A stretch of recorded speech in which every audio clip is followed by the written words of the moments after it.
Hey, I just played this little jingle thing just before I hit the MJ Morning Show open.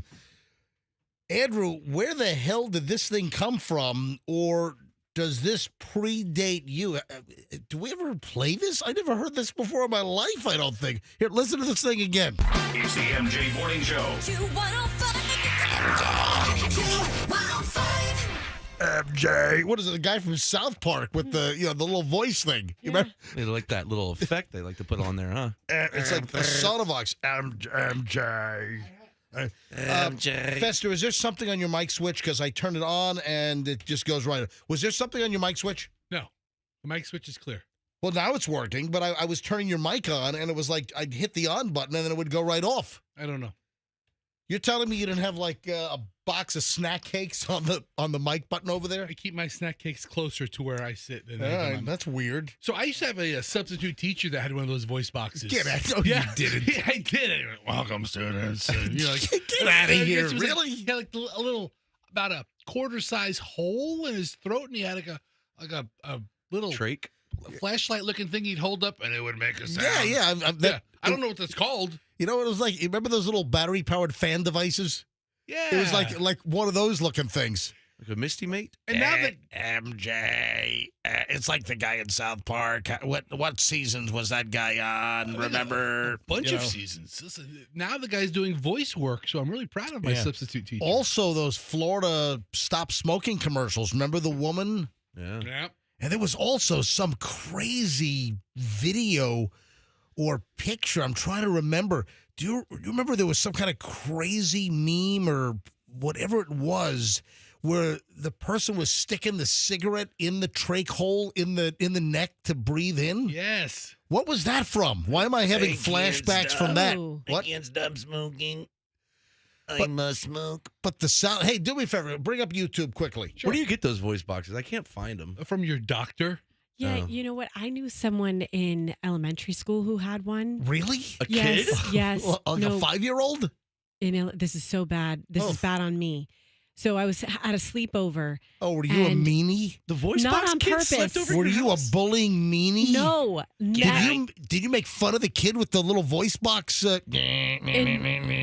indirectly, yeah, I did. Oh. Because my she God. kept calling my friend's house and I would answer the phone. I didn't know they were Oh, friends. Like a prank call? Yeah, and I thought she was pranking us. Oh, and you thought it so was I was a like, prank. stop pranking us. I thought it was like one of our, like, the little boys pranking us. Wait a and I minute. would hang up on her. How old was the kid that had the voice synthesizer? Our same age, like 3rd or 4th grade. What happened to her? Hold on a minute. Was she smoking at birth? Was she like a 4-pack-a-day smoker? What happened? I don't know how it came to be. I think it was like a birth defect thing. God, you evil little bastard. Isn't it terrible? Wait, I never felt so terrible wait a minute. when I figured out it was her. So the person was calling the house and would go, "Hello, Yes. this is Sally." Yes. But you knew her from school. Yeah, I don't know what was happening. How did you not put together if you've heard the little kid in 3rd or 4th grade with the voice box? How did you not know it was the same person calling the phone? I didn't connect the dots. I didn't realize that she was friends with my friend. I was sleeping at her house. I just assumed it was like boys playing tricks on us, trying to prank call us. And I would answer and I'd be like, enough. And I'd hang up. Hey, Fester, go to YouTube. That's terrible. Isn't that awful? Yeah, you know what? I knew you had a mean See? streak. And there it is. That's awful. Hey, find the voice box guy Ned. from South. Was that it? I brought my old war buddy Ned to keep things safe. Hello, Mrs. Cartman. How are you today? Okay, I got to find a picture. It was Ned Ned Gerblansky. Gerblansky from South Park. What season does it say? Because I think it's pretty early on. I think it's the first 5 seasons of South Park. I think the guy made many appearances. Did he? Oh man! Do you know my wife Michelle is a grown woman, and she will sit and watch South Park for hours on Comedy Central. Or we have some of the streaming services we have. I forget which one. Paramount has it, right? One of them has all the South Park's episodes. You got more from this? I think so. All right, hang on a minute. Hold on. Welcome to Voice Box. He's on the phone calling Voice Box Express. Oh, this is terrible. It's not direct All right. audio. It's someone just holding All right. their phone to the. I'll get out of it. Yeah, that's terrible.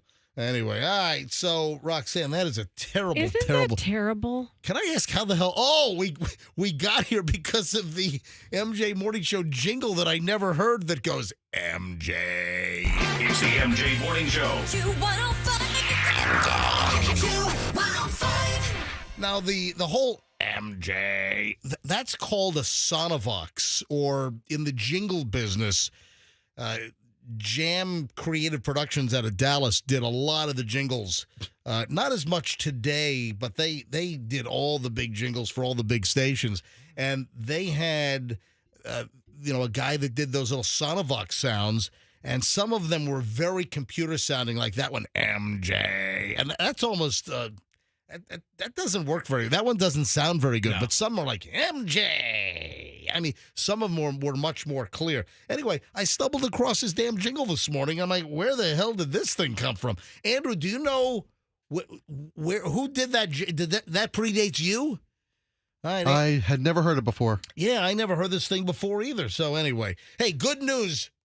No wildlife encounters this morning. I had no Cooper's hawk on my lawn, in my tree, on my balcony like yesterday. I had no encounter with a little baby opossum in the middle of the road driving through the neighborhood this morning. So I was expecting to maybe see a moose here in the office park just blocking the road. Yeah, Michelle and I were driving through, I think, Montana.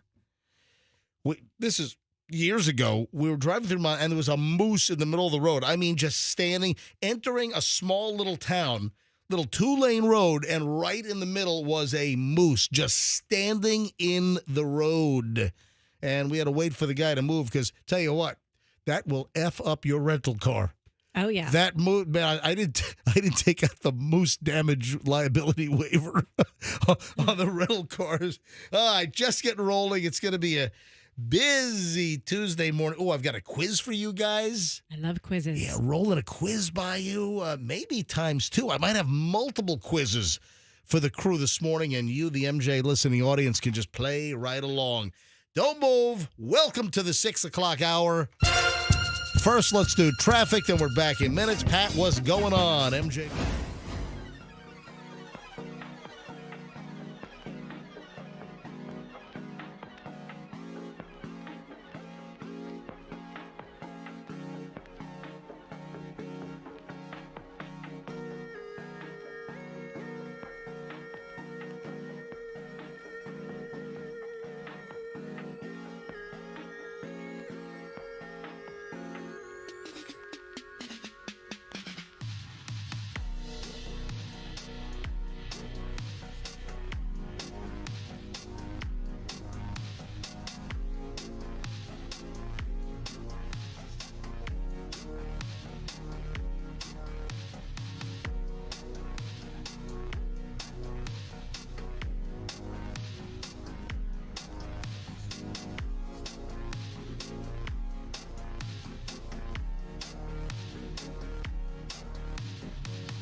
Morning Show on Q105. MJ with the crew here. I got Fester, Froggy, Roxanne, myself, MJ, Andrew, the producer, and of course you, the MJ Morning Show listener. Highly appreciated.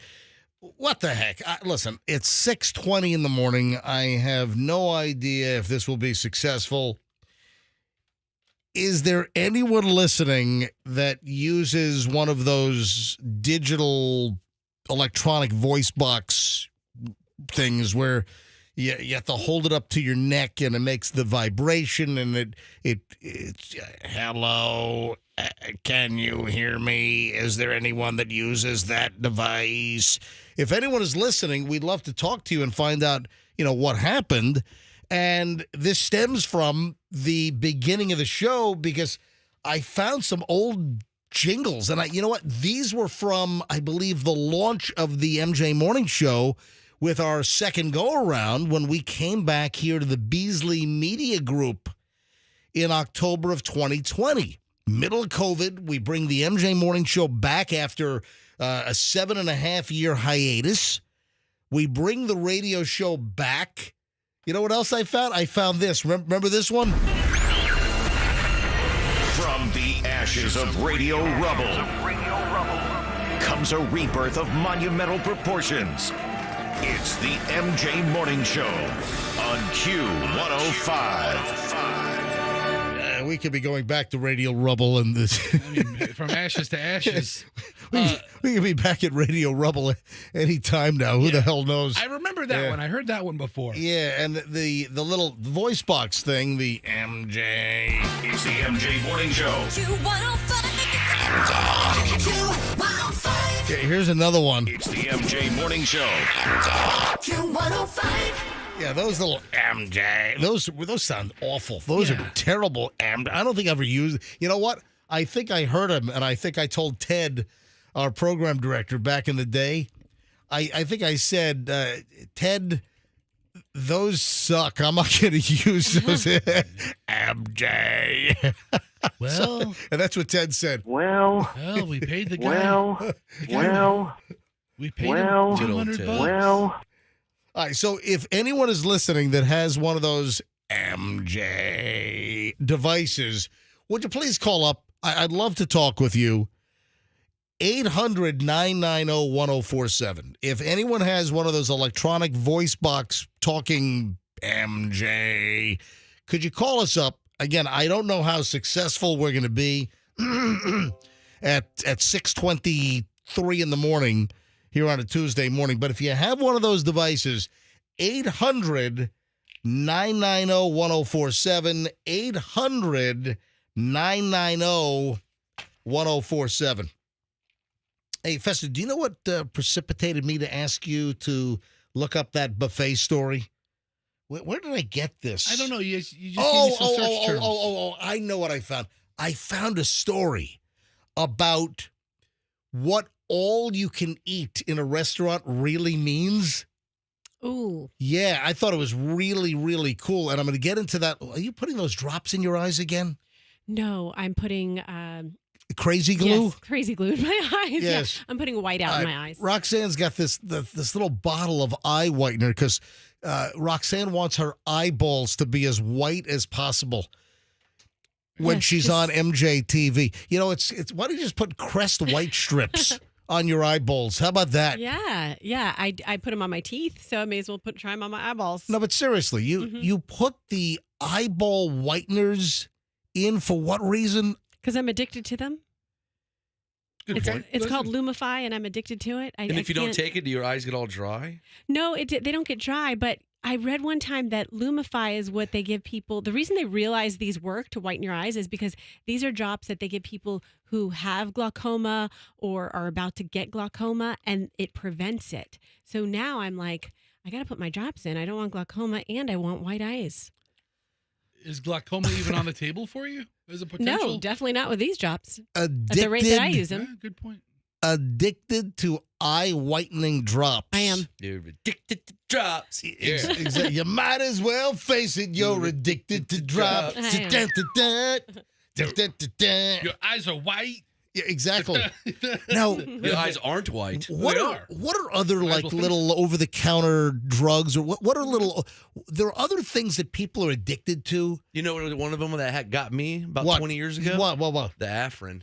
Oh, that's what I was you use thinking. the Afrin and you That's- stop. you Your know what? nose shuts up. I couldn't think. I was about to say like cough drops or something, but No, it was Afrin. that's what I was thinking of. Yeah, horrible. Afrin, the little bulb with that little spray in there. And that's right, Froggy, you were spraying Afrin. Is that stuff even around anymore? Afrin? I don't know, but I went to the nose tape. You know that opens your nose a little Oh bit? yeah. Oh, those don't. Come Oh, on. I sleep No, with they- those every night. those do work. The- Those do work. The breathe rights? I got a deviated rectum, I think, so I need to sleep with those. Okay, you know what the problem is with those, Froggy? If you have allergies and you sleep with those, it like opens your nostrils up so much and you inhale all the pollen and everything else, and then you get even more irritated. But I as a gotta use temporary two of them. fix, yeah. All right, listen. I've always questioned those breathe right strips. No, and I they know- work. Well, I've tried them and I didn't notice any different. I know that a bunch of athletes used to use them, but I don't see athletes using those breathe right strips anywhere near as much as they used to use those. You used to turn on a baseball game, a football game, whatever, and you'd see a lot of the athletes wearing those breathe right strips. And I remember we tried them years ago, and I could tell no difference. When you think about it, Maybe it was ill placement. you're putting nose. something on the outside of your nose. How much greater is your nostril path is You'd be surprised. Oh. it's fixed. The actual diameter of your nose holes, of your face tunnels, your nostrils. I mean, those are kind of fixed. How do you put something on the outside and I tried it and I just didn't notice any discernible difference. MJ, you have to put them like as high up on the bridge and then take the little floppy things and put them low down, and then it like lifts them up. And let me tell What, you, like your Porky the Pig. yeah, yes, your nose looks ridiculous. It's like, That's all, folks. It's- Like your Porky the Pig. yeah, like it's like a snout, like it's opened up. I'm sorry, there's no the. It's just Porky Pig. Yeah, so what it MJ, it pulls your sinuses a little bit to give you a little bit more I breathing. know. Yeah. Thanks for Fester yeah. explaining it Yeah, to me. I great, know great. exactly. You're the one who said you don't know how they work. You're like, I don't see how it works, so I explained to It's a you. You're like, spring, oh, and then it's tape. I know Yeah. exactly what it Yeah, does. I'm just okay. saying that I never noticed that those breathe right strips did anything You when have I a tried them. You have a deformed nose. I Your wear whole those- Head is just, I wish I never brought it up. Yeah, Jeez, serious. Louise. Oh my god. I wear those around the house, and I literally feel like I'm at a Las Vegas casino, just inhaling all the. You know how they pump oxygen into the casinos? That's That's what I'm like. That's a wives' I tale. can breathe. That is an urban legend. Fester, go to Google and type in, do they really pump oxygen into casino floors? I thought I read that was like a big wives' tale, myth, urban legend. I don't think they do that. This is, in fact, the enduring Vegas myth of all time. There's no doubt that casinos keep the air chilly to give that same effect, but there's no mechanism actually pumping extra oxygen into the system. Okay, let me reset. I feel like I'm in here, Colorado. But you fell for that. Listen, I'm not singling you out, but many people believe that. I remember reading years ago that was urban legend, but still, you believe that was. Well, I'm not blaming you, but Something kept me up in Las Vegas casinos. yeah, it's meth. cocaine. Crystal meth. You're not the only one. Crystal meth. That's what it was. Those No, bumps. seriously, it's those. It's those. Aside from that, it's all the lights, the stimulation, and the and all the bright casino that lights. stupid slot machine Yeah. going, Wheel of Fortune! Yay. Yeah, that thing just going over and over and over again. No, but just so you know, I'd like to know what else, like, people believe. And I'm not singling you out, but I wonder if there are other things that you think are true and accurate, and they're just not, that they're Well- just urban legend. Why did the Vegas casino oxygen thing come about? Did anyone ever do it? Did someone do it like one time? And No, what does the myth say? I just read this. This is, in fact, the enduring Vegas myth of all time. There's no doubt that casinos keep the air chilly to give the same effect, but there's no mechanism to actually pump extra oxygen into the system. So, where did this urban legend begin? I don't know. Man, I really talked myself into it because anytime I would be in a casino, I'd be like, oh, I can feel it. I'm awake now. Oh, my God. It's what? Power of suggestion. You know what you ought to do? You ought to just get one of those little oxygen tanks with the little clear tubes and put them up your nostril, and then you have the little cart that you pull around like the 94-year-old person you might see at Stacy's Buffet or something. I told you I did that in Colorado. Is that still around? Stacy's Buffet still around, or are they gone? I think they're gone. Yeah, I haven't seen one in a long time. Hey, what did you do in Colorado? I had the oxygen machine to fight altitude sickness. We had one at the place that we stayed, and we would get on that morning and night, and I never felt better, and I never had any altitude sickness. When I busted my thumb, when I ran into a tree in Vail a couple of years back, and I was doing a little tree run, and my tip caught a little pine nub in the snow, and I lost it. And I wasn't going that fast, and I was headed toward a tree like Sonny Bono, and I decided I'm not going to hit my head, I'm not going to hit my chest, so I put my hand out with my ski pole to try to brace, and I snapped my thumb, and that's why I had to go get surgery out in Vail at the Stedman-trained orthopedic surgeon. Putting I've got a titanium plate right here on the base of my thumb, putting the two bones back together. And after my surgery out there, which, man, that's a whole other story. After my surgery out there, they prescribed an oxygen machine that we had to rent it, and some company dropped it off. Yeah. And I didn't use the damn thing. I can breathe fine because I don't need it. They also said, all right, chill out. I was on the slope the next day. I had surgery. I had a metal plate, a titanium plate, putting my thumb back together, and I was out skiing the very next day. What happened to the voice box people? Yeah, I mean, nobody called in with the damn voice box. I guess there were no people listening to the MJ Morning Show with a voice box this early in the morning, I guess, is what the deal is. And I'll tell you what, out in Vail, the bill for my thumb surgery was like $34,000. And because of COVID, Michelle took out travel insurance that year. And we had never done travel insurance in the past. And in the travel insurance, it covered all medical expenses.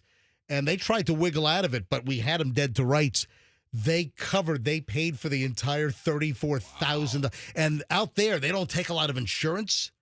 It's like a resort hospital, and the Stedman Clinic out there, and the orthopedics are among the best in the country. You've got like professional athletes that go to Vail for their orthopedic surgery. So one of those surgeons worked on me, and the bill was $34,000, and we didn't pay a dime because Michelle took out travel insurance, luckily, that year, and it was totally covered. All right, 6:33 at the MJ Morning Show. When we get back, early morons in the news, so stand by here on the MJ Morning Show. Heads up, if you are...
Morons in the news. I've got the all-you-can-eat buffet story. So what prompted it, and then where I actually want to go with the all-you-can-eat buffet story. First, though, morons in the news, man, this is great. Holy crap. 2 guys involved in a front loader battle. Oh, wow. Oh, man. I would buy tickets to that. Oh, you ought to see the pictures. One of the front end loaders is flipped over on its side. It's like some kind of Megatron Transformers battle, but with construction. Is Megatron? What is that from? Is that a Transformer? Yeah. Is Megatron a Transformer? I'm just trying. I wasn't really into the Transformer. I don't like those. I don't like. Me neither. I don't like the Transformers. I don't like DC and Marvel movies. It's just, all that CGI, and I just want a great story. I want, what? I want the Peanut Butter Falcon. That's what I want. Let's check out Baby Reindeer. That's good, too. Oh, we got to bring that up later on. Froggy's all raving about the Baby Reindeer deal. Oh. And we don't have time now, but we'll do it later on. I'll write it down. But I've kept seeing that over the last week. When did it drop? When did it come out? Like last week, but there's been the guy who wrote it happened to, so he's been doing a lot of interviews. But what I'm saying, I think it's been the last couple of weeks that I keep seeing this whole Baby Reindeer thing, and I know nothing about it. And then Froggy just brought it up, so hang on, we'll get into that later on. First, though, this is insane. In the Atlanta area, this is outside of Atlanta, Gwinnett County. A massive police chase last weekend. Eddie Sanchez, a 38-year-old former employee of this construction equipment company, I would imagine, he stole a 75,000-pound front loader from Waste Management. Damn. That sounds fun. It says a waste management facility, so I don't know if it's actually Waste Management, the company, or if it's just a generic Waste Management. This was in Norcross, Georgia, and he led cops on a pursuit. So the guy's in a 75,000-pound front-end loader, and speaking of Netflix documentaries or whatever, that guy that stole the guy that made the tank in Colorado and then wrecked the whole town. Yeah. You saw that one, right? Yeah, a while ago. Oh yeah, that's a long time ago. Is this the video where they tell another driver to chase after him? Yes, yeah, that's where there's a duel. Yes, it's front end loader on front end loader. When did this happen? This happened last Saturday. The chase began on Saturday when police were alerted to Sanchez's antics on the Waste Management Company's property. Despite attempts from officers and current employees to halt Sanchez, he drove the heavy construction equipment off the premises onto public roads, creating a scene out of an action movie. Given the unique nature of the situation, traditional police vehicles were ineffective in stopping the front-end loader. And then the cops gives another Yeah. front end loader. MJ, this happened Saturday, March 23rd. It was not the story that I have. This, well, you know what? This is undated. Yeah. I just saw this video online, and as Yeah. you're saying, I'm like, wow, two of them in one. I just saw the story. Yeah, So, it's if you haven't seen it before, it's amazing Yeah. video. all right. So it is a couple of months old. It is. All right. So the story I never saw the story, and I saw it for the first time yesterday. And I saw the video on like an internet compilation video on YouTube. And the story that I saw is undated. So the pursuit saw the employee in the second front end loader catching up with Sanchez, who was already miles away. With approval from the police, the employee executed a maneuver that would see the stolen front end loader flip on its side, which ended the chase. But Wow. Again, how did we not know about this when it happened? The end of March is when this happened, I guess. How did we not know this? Sounds awesome. How did we not see the video on this? Why was I just alerted to the story yesterday? I mean, Holy crap. a lot of stuff happening in the country. If you haven't seen it, it's new to you. It's new to me, and I do a lot of prep out there every single day. Holy crap. And he just dumps this guy over. Let's come closer to home. Lakeland. This is just an abuse of power. This is just a complete rancid abuse of trust. A nurse stole a patient's wallet and then started using the credit cards inside. Oh, that's awful. What the hell? What are you going to do when you steal a wallet? This You is use an stuff. RN. This is a registered nurse at Lakeland Regional Health. What was the patient in for? Yeah, it's a good question. A penis reduction surgery. I've been there. Gotta trim it back a little bit. I don't know. Bumps into my knee. I'm sorry. That would be a HIPAA situation, I would imagine. So a registered nurse at Lakeland Regional is being accused of stealing a patient's wallet and then using the credit card. This is according to the police affidavit. Yeah, Jessica Lynn Cuthbertson, who's 44, was treating a patient, and the patient was taken out of the room apparently for some kind of medical procedure. You know, when they wheel in the gurney, they put you in a wheelchair and they take you for an MRI or a CAT scan, or Right. So I guess they took the patient out of the room, and the personal effects, including the patient's wallet, was left in the room while they wheeled the patient out for some tests. All right, so it's a female patient. Yeah, and they stole the RN stole the wallet and then starts using the credit cards to go shopping. Man, that's low. I only mention it's a female patient because penis reduction was not the procedure she was in. Thank you very That's much. the only reason why I bring it up. So, according to the police report, the victim, when brought back to the room at the hospital, noticed that her wallet was missing. and then went online and noticed that there were fraudulent charges on her bank app. That Where'd she go? The RN bought gas at racetrack. That's always where someone goes when they get your credit card. That's the first place. So you've got the patients in the hospital knowing damn well they're in the hospital in a gown with the butt flap going on, and their credit card's being used at racetrack. And they really needed gas. What the hell? Anyway, it was a Truist Bank account. And then the cops were able to pull up security camera footage at the racetrack, and it showed Cuthbertson, the 44-year-old RN. The video from racetrack showed her filling up her Dodge Ram to the tune of $74.63. And then the video shows her trying to buy cigarettes and alcohol inside for another $67.58. Yeah, why not? Damn. Hey, how about some beef jerky? That's a lot of alcohol for a gas station. How about some Slim Jims? Have you priced cigarettes lately? Oh, isn't a pack of cigarettes like $7? Yeah, cigarettes are really expensive. Ugh.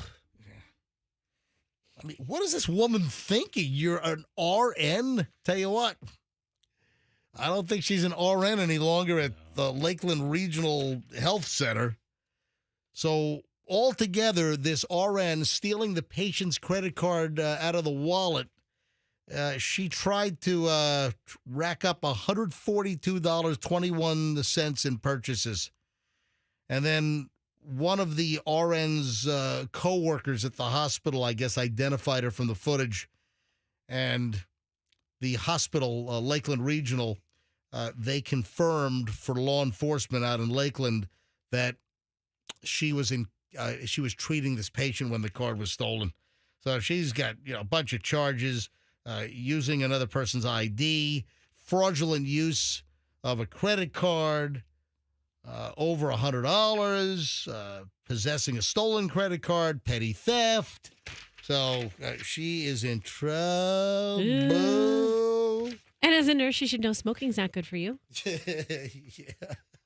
All right, good point. 6:51. That's why we call it Early Morons in the News on the MJ Morning Show here on Q105 at 6:52. Hey, we got to get into the buffet story. I have this all-you-can-eat buffet story, but then it's going to lead us down another hole. And I'm really looking forward to this. So if you like all-you-can-eat buffets, you got to listen next and a whole lot more. Here on the MJ Morning Show on Q105.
is the MJ Morning Show here on Q105. MJ and the crew. It's 7:01 here on a Tuesday. I am the only one in the studio.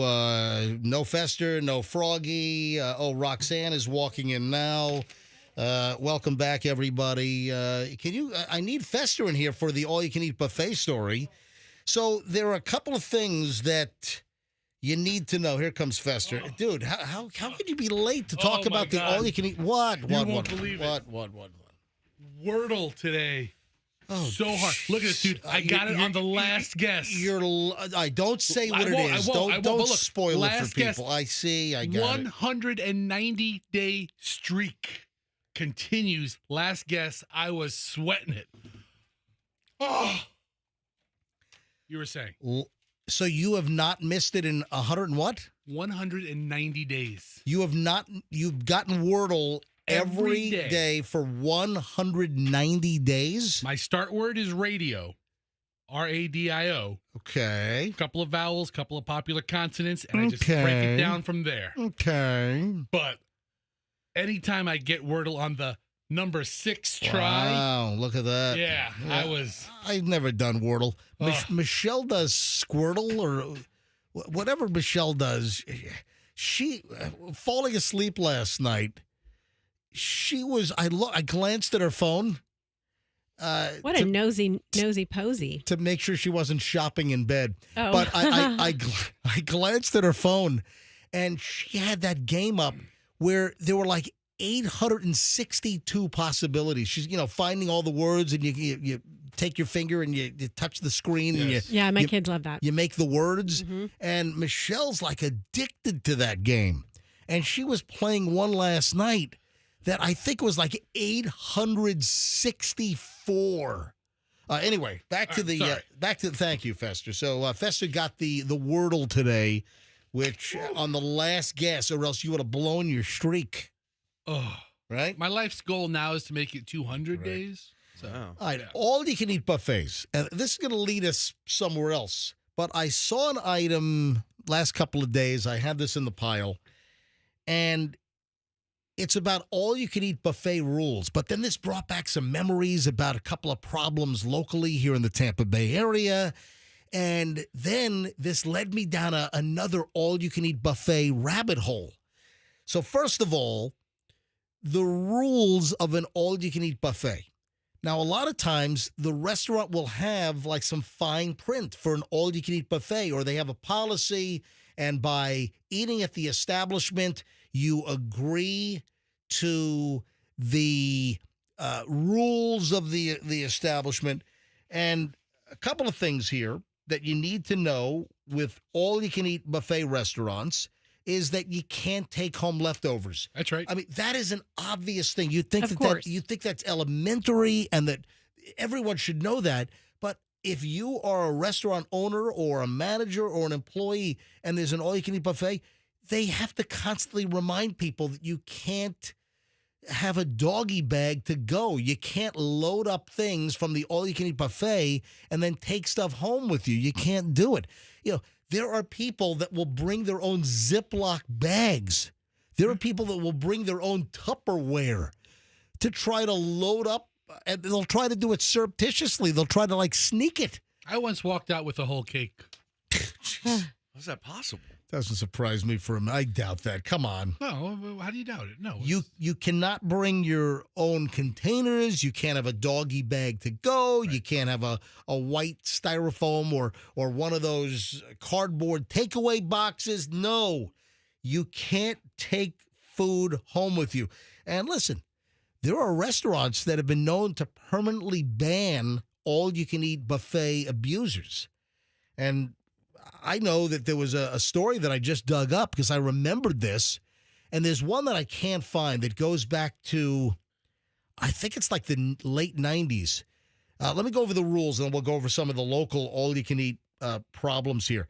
Some places, if you want to take stuff home, they'll allow you to take a box home for a set fee or charge you by the pound. Also, there are some places that if it's an all-you-can-eat establishment, that if you leave food untouched, that they can charge you for that. Yeah, take what you want, but eat what you take. Because you have, I like that. Say that again.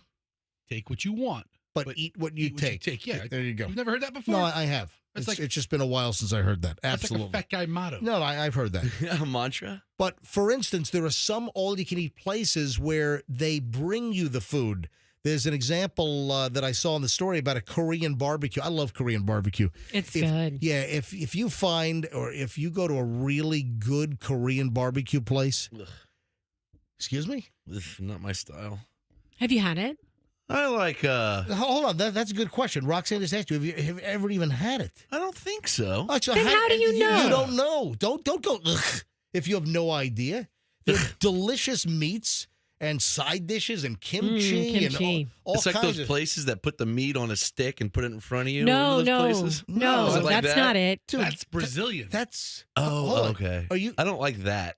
hold on. You're talking about the. I don't want a stick of meat. You're talking they come around, they slice the meat off. Yeah. Mhm. How can you not love a good Brazilian steakhouse? I got sick in Texas the last time I went to one. What's the matter with you? If you go to a good Brazilian steakhouse, you know what I miss? Oof. I What? miss the one across from International Plaza. What was it called? Yeah, that was good. It started with a B. Boy Zhao. Right. And the owner was so nice. I miss Boy Zhao. That place It's a good was spot.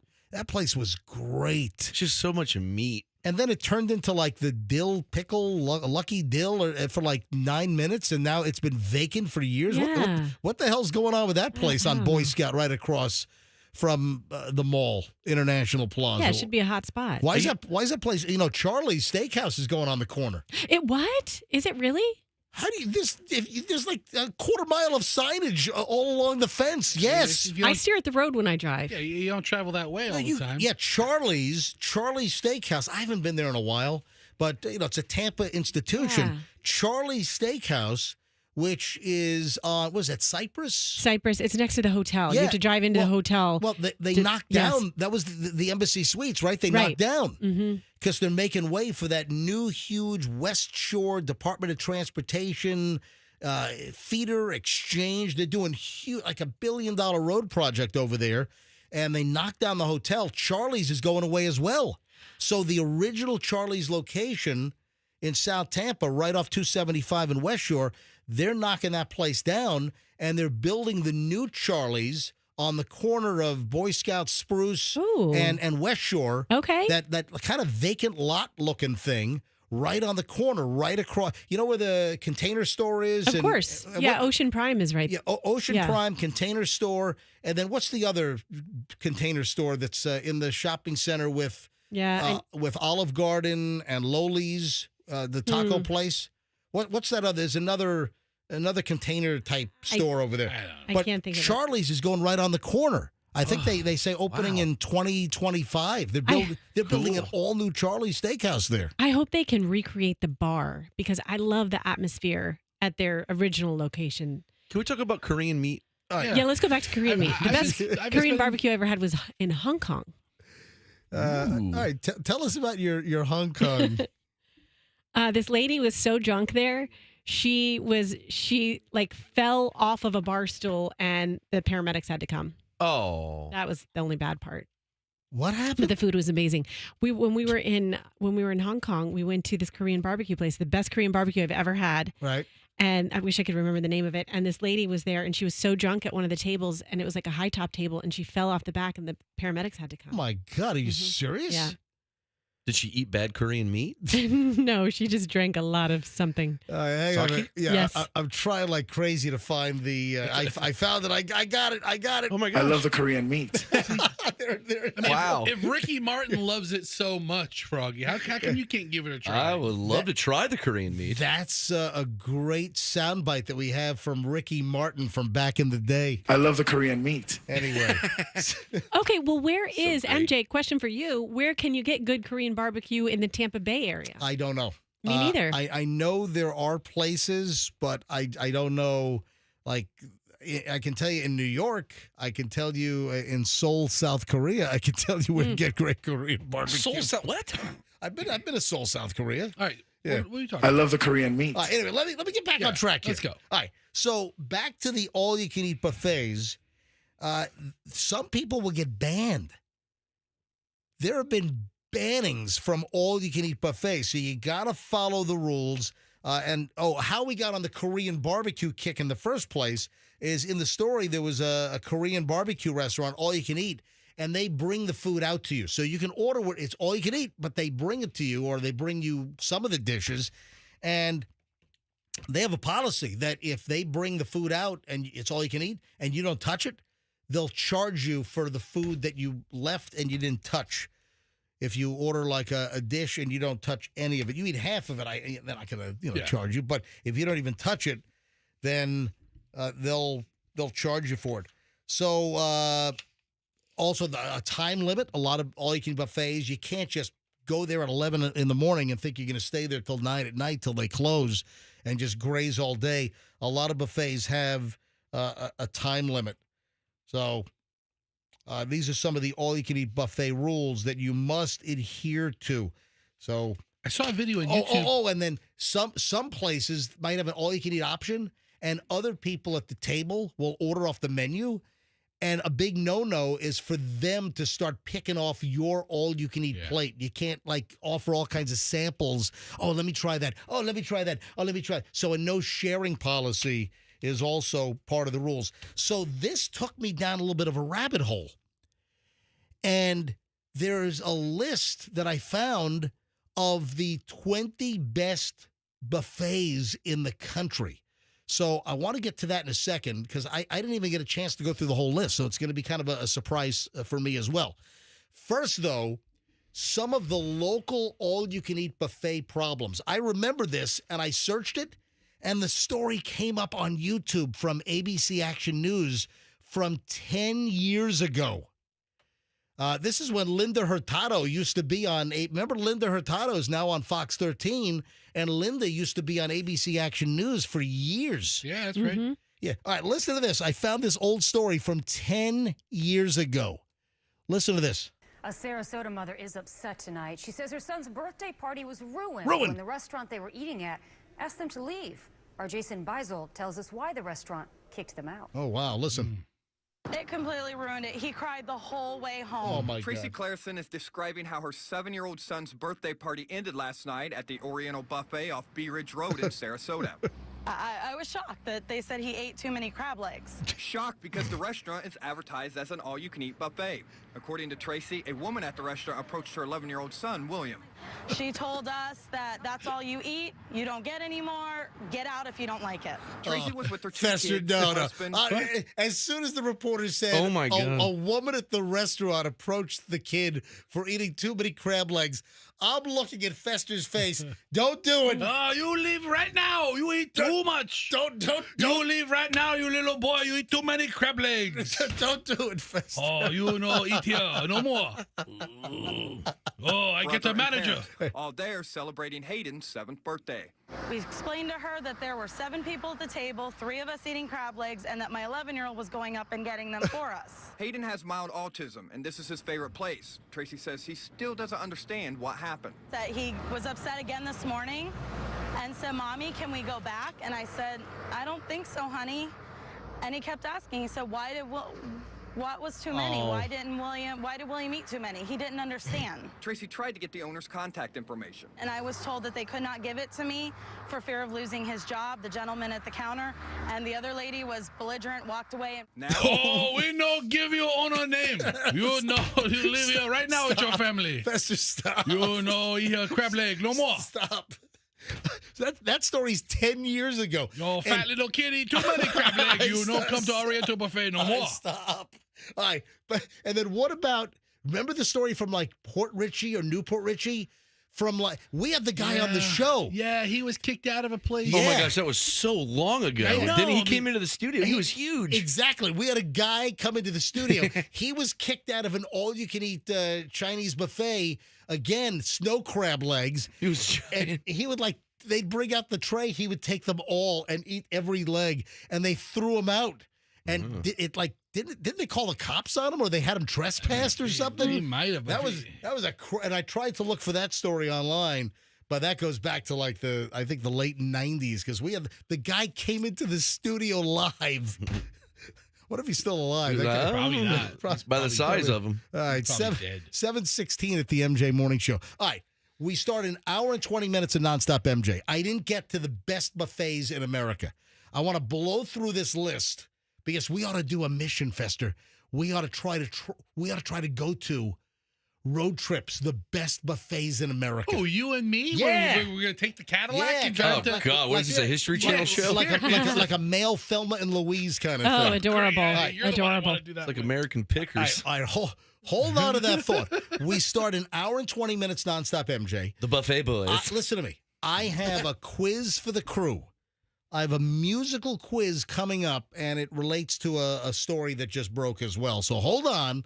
A quiz. There's just too much to even tease what's coming up. It's nonstop MJ. It's wall-to-wall content for an hour and 20 minutes nonstop next here on Q105.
is the MJ Morning Show on Q105, 727 MJ, Roxanne, Froggy, Fester, and every morning, 724 to 727, we launch an hour and 20 minutes nonstop. Spread the word on it. Our content is incredible every day. No commercials, no music for the next hour and 20 minutes plus. No one else does this. It is nonstop pure entertainment, and we start right now. I got a new sound effect thing on my phone. What? Was that card shuffling? What is that? Was that clap? It was a clap. I was clapping for your thing. I'm going to do sound effects. You're going to play sound effects off your phone? Huh? Pretty cool, huh? No, it's not. It sucks. I mean, all right. It's thinking music. It's what? Thinking music. Well, you're not going to play sound effects off your phone. Come on. why don't you add them into the system so you can at least hear them? Okay.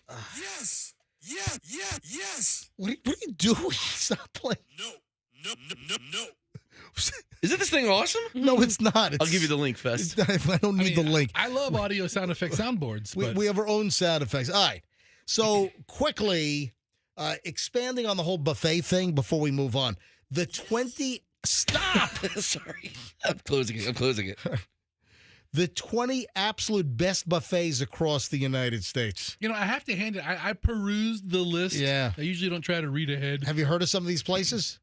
No. Do you guys Really? remember Piccadilly Cafeteria? Of course. Well, that wasn't all you can eat. Yeah, wasn't it? You walked through like a cafeteria line, and then you paid for your crap at the end, right? Oh, I love that. They used to sponsor my Little League team. Yeah, there used to be one on Southdale Mabry.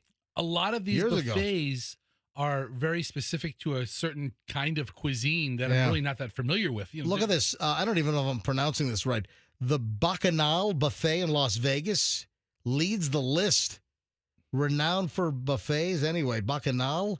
The Country Life Restaurant in Keene, New Hampshire. Ooh, Have that you sounds never good. been there? All those trips to New Hampshire you've made. Man, because Keene wasn't very close to where Chloe went to school in Durham. The state's 40 miles wide. No, it's I mean, it's like it's like the second smallest state, right? Man, that looks good. The Country Life in Keene, New Hampshire.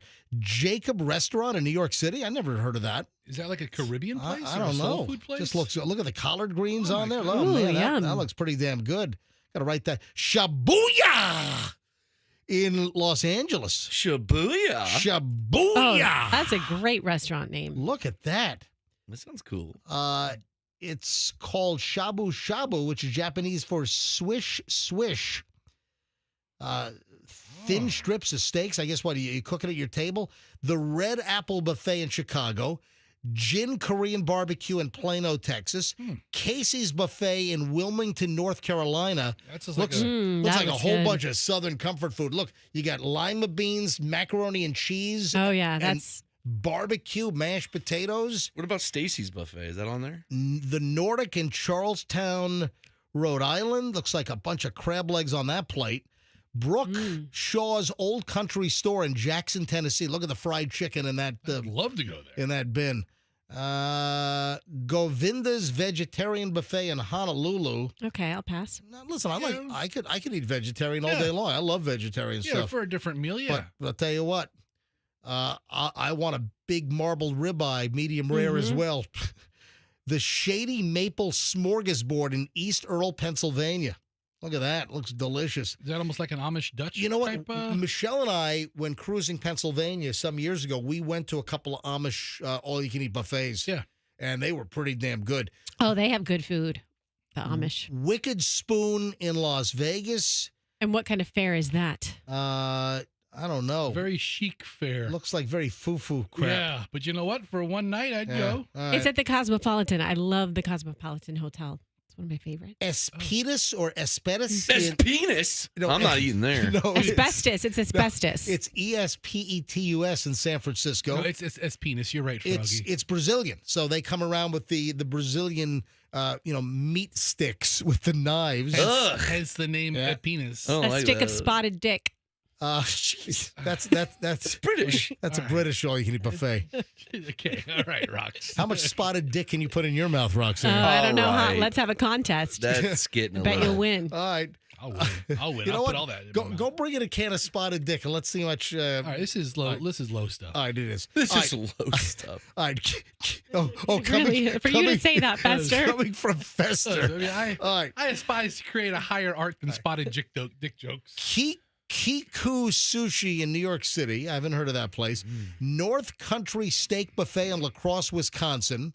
Oh, the cheese curds there must be crazy good. The letter Q, then Cumbers in Edina, Minnesota. All right. Cucumbers? None of them are in Florida. Hang No, on. not Well, yet. I've got a question Not here. yet. Nepal House in Baltimore, Maryland. The Okay, Nipple so that's House? no, that's like Indian food, obviously. Then Is it Nipple House by the penis place? No, it's Nepal, not nipple. Oh, Nepal. It's Nepal, as in the country of Nepal. I don't know that I've ever had Nepalese. Nepalese. I don't think I've ever had that kind of fare. Nepalese House, Baltimore, Maryland. Here's Florida. Boma Flavors of Africa in Orlando. That's at the Disney Resort. Oh, that I want to eat there. Yeah, Andrew said, Andrew knows where that is. Where is that, Andrew? Animal Kingdom Lodge. Wow. I love their like South African fare. Boma Flavors of Africa I in do. Orlando. Yeah, it looks pretty I love good. South African wine. I love. Okay. Yep. Yeah. I'm a big fan. All right, hot Flavors pot. of Africa. She says South Africa. All right, here we go. Okay. Hot What pot. difference is it? It's It's a big difference. It's a big difference. I mean, Yeah. a little history last 50, Yeah. 60 years. Yeah, me going on safari in Kenya and Tanzania is a little different than. I'm sorry, I don't know then- the lower half. I know there's a big difference between Northern Africa because I've been to Tunisia. All right. And I haven't been to anywhere south of Tunisia. There's a big difference between Johannesburg and Cape Town and Nairobi, Kenya, or the Masai Mara, or the Serengeti, or the Ngorongoro Crater, or Amboseli, or whatever. All right, so worldly. The hot pot hero in Gaithersburg, Maryland, is on the list. I think that's it. Oh, is that it? Maybe one more in Ohio. Is that the end? The Tamar Mediterranean Grill in Stowe, Ohio. Is that the last one? Yes. All right. But see, a lot of these places are very cultural in their kind of food offerings, which I think is unique and great. Where the hell is Fred's Market? You know what? Where's Fred's Market in Plant City on the all-you-can-eat best buffet list? I mean, come on. They got a couple of Southern food places on this list. Listen, Michelle and I, we love Fred's. Fred's is not on the list. What's going on here? Oh, we've got a breaking news update. Ladies and gentlemen, remember the story that went viral, was played on all the national morning television shows? Good Morning America, The Today Show, the CBS, on cable news, Fox News, CNN, all over the place. We did it. We did the story too. The Michigan dude that showed up for a court hearing on Zoom with a suspended license, and the judge flipped out and ordered him to turn himself in by 6 p.m. Here's the audio, and there's a major update. If you don't remember the story, Michigan dude, Corey Harris, 44, attended a virtual court hearing with Judge Cedric Simpson back on May 15th for charges related to an October traffic stop in Pittsfield Township, Michigan. This clip, this whole court appearance on Zoom went viral because his license was apparently suspended and he was driving while on Zoom from his car. Listen, major update. Our calls case, People versus Corey Harris. On behalf of Pittsfield Township. Assistant Public Defender Natalie Tate for Mr. Harris, who should be present via Zoom. Mr. Harris, are you driving? Actually, I'm pulling into my doctor's office, actually. So just give me 1 second. I'm parking right now. Oops. You stationary? I'm pulling in right now at this second. Yes, I am. All right. What are we doing? Your Honor, we are respectfully requesting an adjournment in this matter, up possibly 2 to 4 weeks if the court would allow. Okay. So maybe I don't understand something. This is a driving while license suspended? That is correct, Your Honor. And he was just driving and he didn't have a license. Is with the charges, Your Honor, yes. No, I'm looking at Yes. his record. He doesn't have a license. He's suspended and he's just driving. That is correct, Your Honor. Oops. I don't even know why he would do that.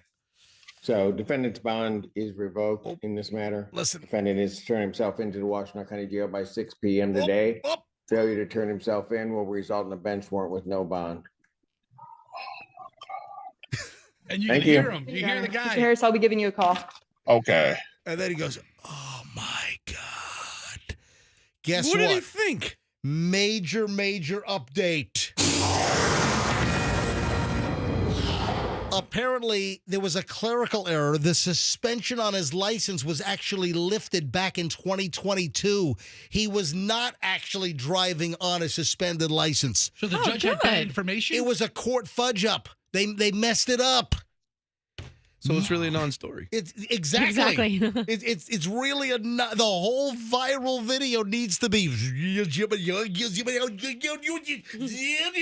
Okay. You okay there, buddy? I dare you to talk like that for the rest of the show. Do the whole show backwards. I love it. You need to roll the tape backward. We got to take the whole damn thing back now. That'll never happen. This guy's whole life, you type his name into Google, this is going to come up. See, that's the story.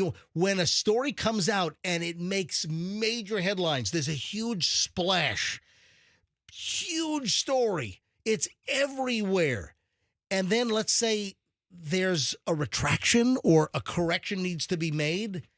That never gets even a fraction of the main story. So people are still going, oh, man, remember that guy in Michigan and he was driving on a suspended license while appearing. So it turns out this is a non-story. Yesterday it came out that this, I don't know if I call it fake news. It was erroneous news. The judge worked on the information he had. It's not the judge's fault. The court was not updated to the actual, there was a clerical error. So this Michigan guy who went on the virtual Zoom court hearing with a suspended license while driving has been vindicated.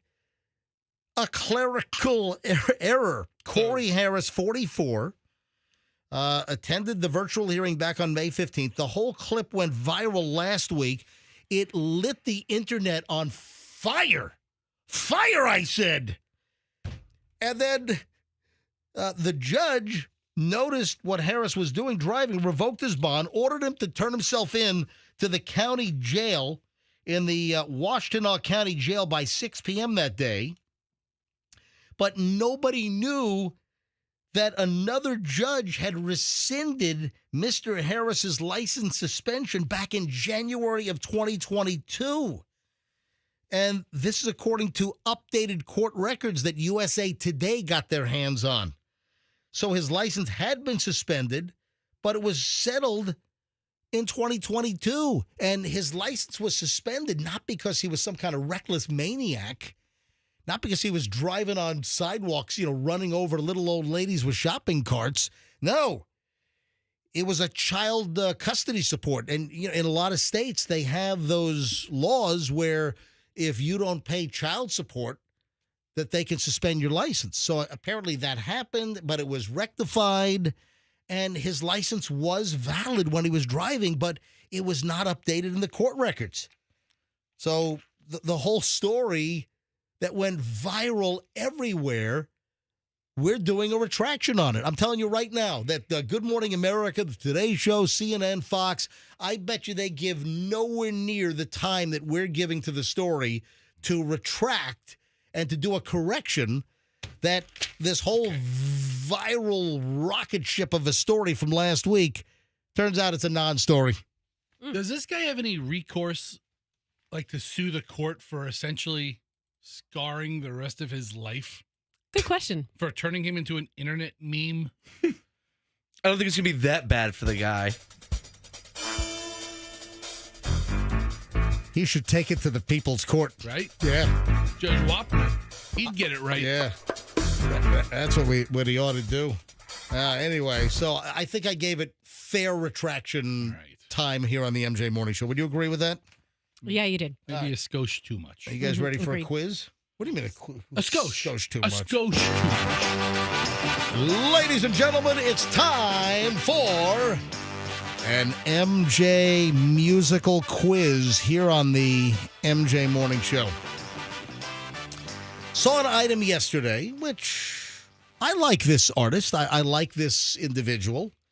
I see her on those, like, eczema commercials, right?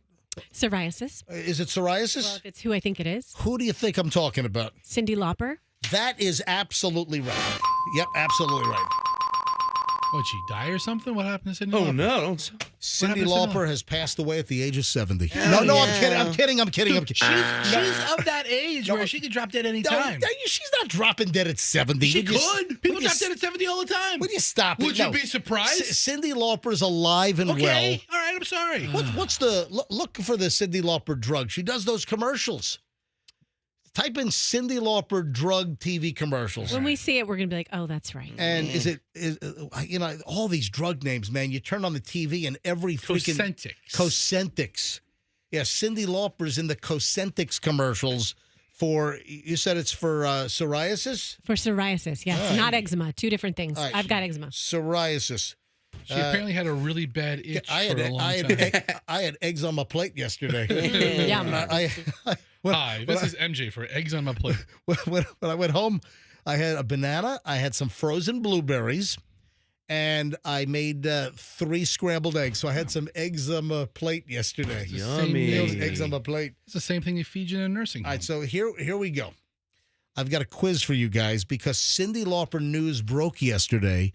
Folks, Cyndi Lauper is alive. Cyndi Lauper is doing just fine. How old is she? Is she really 70? She's on Cosentix. All right? She's 70. Cyndi Lauper's 70. Her rash is healed up. Cyndi Lauper is coming to town.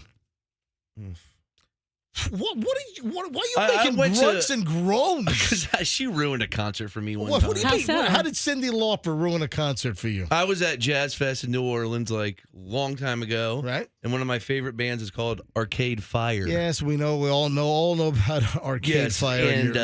And I went, and I was so excited to see them. And she decided to come on stage and butcher all the songs with them. She was singing like Hell on Wheels. She ruined the concert. And ever since then, I sort of hate her. Cyndi Lauper made a cameo appearance during... Yeah, they're like, let's bring up Cyndi Lauper to sing 10 songs. Really? And she's like, push her off stage. I'm playing Great White then and bring her on stage up in Providence. I wish they did. All right, and now it's Cyndi Lauper. Run for the exit. Ever since I have a spoiled taste in my mouth for her. I mean, she's the kind of artist where I don't know that I need to see her elderly. And her voice is grating. I like... You know what? You like 1985 Cyndi Lauper. Froggy, you don't like much. I love a lot. I like Cyndi Lauper. Of course you do. I think Cyndi Lauper is great. It was announced, and I have a quiz. It was announced that she's coming to town. Cyndi Lauper has announced the farewell tour. Sponsored by Cosentix. It should be.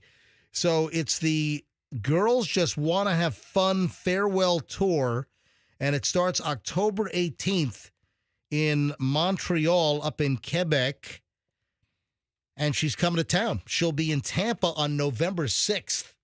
Well, if the country's still around, because it's the day after the election. The election is Tuesday, November 5th, and Cyndi Lauper comes to town on Wednesday, November 6th, down at Amelie. You know, my first question was, and I really like Cyndi Lauper, is Cyndi Lauper big enough these days to fill Amelie Arena? No. So Amelie Arena has several different setups. One is the whole venue. And then the other one is just... I get it. They can do a half. Really? They do that? You know, we have listeners who might need things explained to them a little bit. Yeah, I'm not always talking directly to you and down to your intelligence They level. can do a half arena where the stage is in the middle, like center ice. Breaking news, faster. You know what else they can do? What? Yes, they can turn the ice into a basketball court. Maybe Cyndi can play center court. Yeah. So Cyndi Lauper is going to be at Amelie on Wednesday, November 6th at 8 p.m. Right now I see there's a lot of... Actually, I wonder if this is like her retirement money final tour deal. What if she just needs to pile on some bucks? Yeah. Okay. You know, for her retirement fund. Name 3 Well, that's... Cyndi Lauper songs. Stop. What do you think my quiz is? I don't know. That's my quiz. I don't want to ruin it, stupid. Stop stealing my thunder. Stop You stealing. stole my thunder when I was talking about the Emily Arena setups. Why would you steal thunder? That stuff is dangerous. All right, here's the deal. That's right. My question for you guys is I want to go around the room. I want you know, I love Cyndi. I really do like Cyndi Lauper. I've always liked her. I liked her character. I like her little squeaky voice when she used to talk like that. Oh, so Yeah, at 70, it gets old. all right, I have the list of Cyndi Lauper songs that I know. Okay. And it's 1, 2, 3, 4, 5, 6, 7, 8. I'm in radio and I know 8 Cyndi Lauper songs. What is that? A half an hour's worth of material? You know, All right, 7:45. Thanks for coming, everybody. Drive safely. no, it's the concert's going to be 8 to 8:30. Seriously, 8 to 8:30. what's he going to do? No, you know what? I would like to see Cyndi Lauper on her final farewell tour. Yeah, and they're all elderly people. They have to get home early. My question is, let's go round the room. I'll start with Froggy. Yes. And then I'll go to Fester, then I'll go to Roxanne. We'll keep circulating. I want you guys to name Cyndi Lauper songs. Okay. Froggy, name a Cyndi Lauper song. True Colors. True Colors is absolutely right. Girls just want to have fun. No, it's Fester's turn. It's only name one. You ruined the game. If I didn't screw the game up, you certainly did. You ruined it. But yet, Fester, I go to Roxanne. Son of a, you ruined the show. Time after time, you ruined this game. Stop it. I'm sorry. Guys. All right, so. I literally could have named 2 songs. All right, hold on. All right. I just named one. True Colors. But I see your true colors. All right, so True Colors. Remember this? You ever hear the Elmer Fudd version of this? Oh, yeah. Colors. I see your true colors shining through. I see your true colors shining through. There's an Elmer Fudd version. It's hysterical. All right, Fester, name a Cyndi Lauper song. After that debacle. Yes. No, I can't. I don't know. Right, I know 2. Roxanne reminded me of Time After Time. Yeah, Time After Time. That's all I got. Hang on. So Froggy also said. That's it. I just had her 4 big ones. There's one from Goonies. Hold on. Hang on a minute. So what are the ones let's recap. The only ones I knew were She Bop. All right, so hold on. We haven't done She Bop yet. Oh, okay. So Froggy blurted out. Well, the only reason why I know that, I don't know what that song's about. Hold on. Roxanne, you don't know what She Bop is just about? Like bopping along to the music. Hang on a minute. Wrong one. Hang on. Here we go. I had no idea. All right. It's about, Yeah, I just figured it out. All right. That's what She Bop's about. All right. And you mentioned Goonies, right? A Goonie. Name of that song. They should have named that song Rocky Road. Huh? Anybody? There's Goonies? another. You never saw Goonies? Of course I did, but that was awful. You know what? I never saw Goonies. What? I Truffle saw, Shuffle? When it ran on HBO, I saw like 2 minutes at a time. Truffle Shuffle. Yeah. The Truffle Shuffle, the Wiener Upside Down, the Slick Shoes, the 2 Italian brothers, the hang mother, on a minute. Let me the grab- Fratellis. the Fratellis. Let me grab line 3. Hi, good morning. Who's this? Hi, this is Nick. Nick, why are you calling the MJ Morning Show right now? I'm calling you guys because I told Roxanne, I texted her and I said that she needs to mention Goonies good enough. And I just heard it just now when you guys talked about it. And I'm so glad you guys mentioned it because not a lot of people talk about Goonies. Not a lot of people talk about the Cyndi Lauper song. And I remember a long time ago I had the signed map from Cyndi Lauper. I actually went over to her concert and I had the map signed by her. What's happening? Sir, let me ask you a question. How much more would you like for people to talk about Goonies? I mean, what do you mean people aren't talking about Goonies enough? So many people. I want so many people to talk about Goonies. So wait a minute, Nick, the Goonies song is your favorite? Yes, it's my favorite. And I wish they did another one because... Hold on, you want Goonies too? No, don't do that. Even if I had to audition for Goonies, I would love to audition for Goonies. Yes. So Two-Eyed Willie? Yes, Nick, with a 70-year-old Josh Brolin. Nick, how old are you? I'm 26.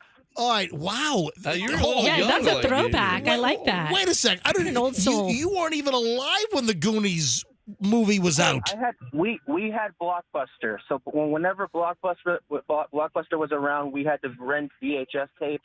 I had the Goonies on VHS. Oh, Yeah, thank you for reminding me of Blockbuster's business model as well. Thank you. You know what? I'll tell you what you ought to do. You ought to try to collect the world record for the most Goonies on VHS tapes. Yes. Oh God, I am not that guy from Titanic. That's great. All right. Hey, Nick, turn up your radio. I'll play more Goonies hook for you, okay?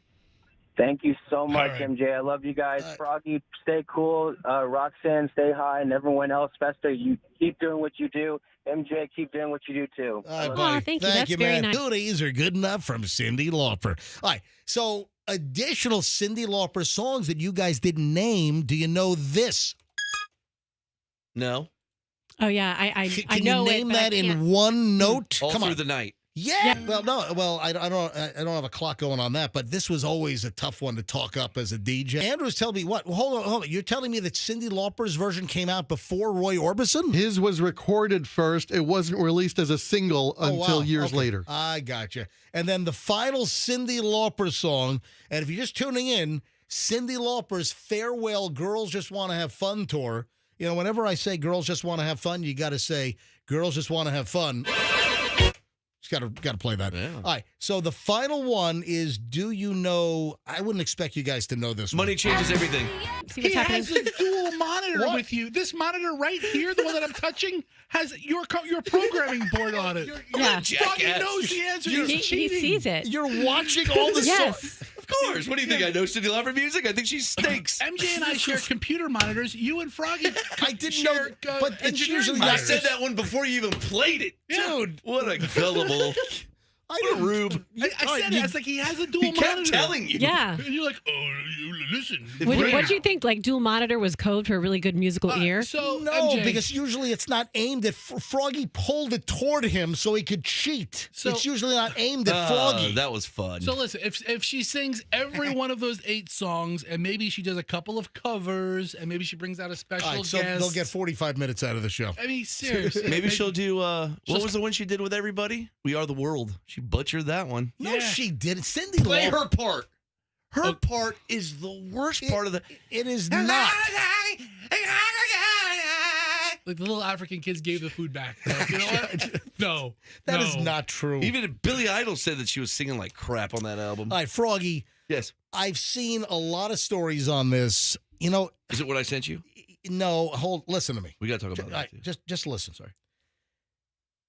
I have, for whatever reason, over the last like 3 weeks, I've seen just a ton of little items as I'm on the internets doing my preparation, and I've seen, baby reindeer this, baby reindeer that, Yes.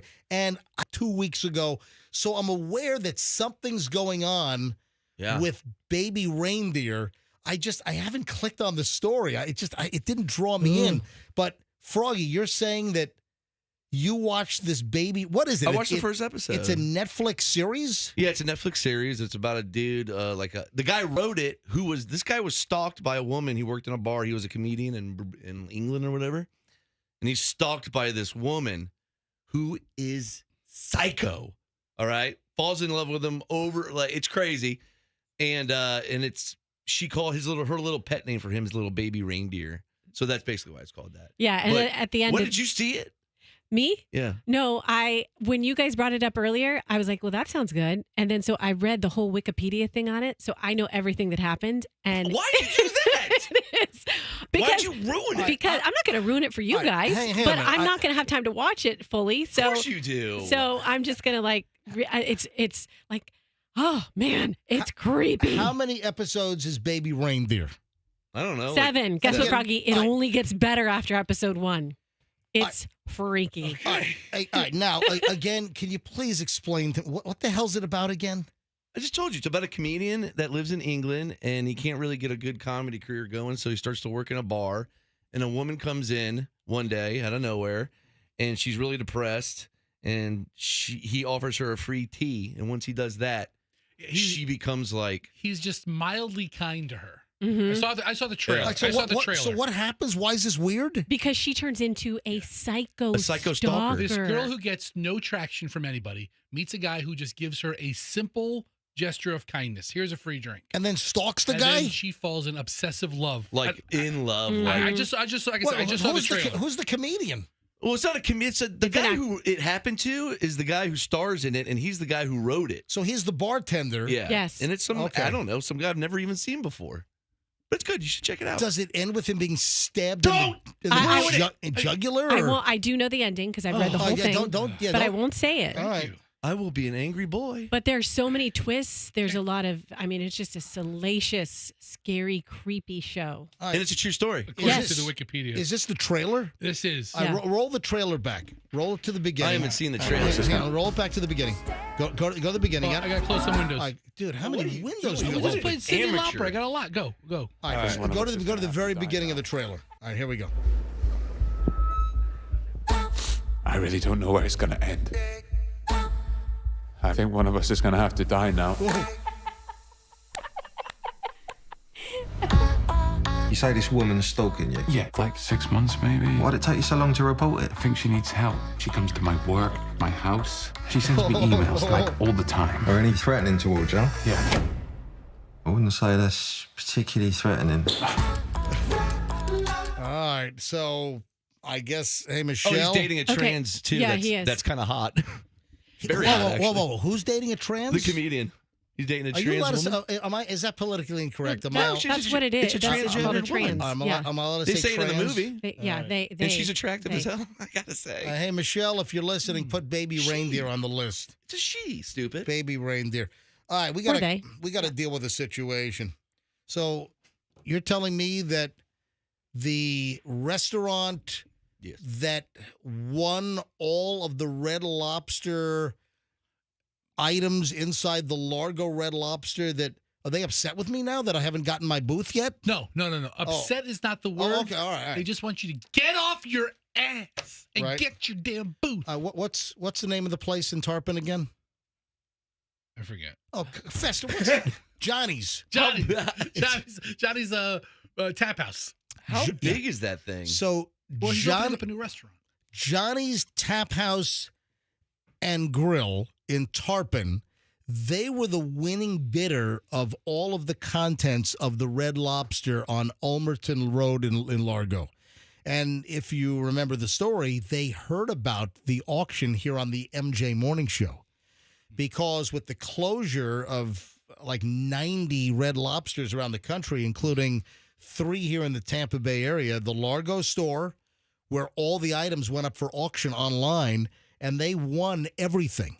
Every table, every chair, all the booths, everything at the bar, all the equipment, the kitchen, the glassware, the knives, everything.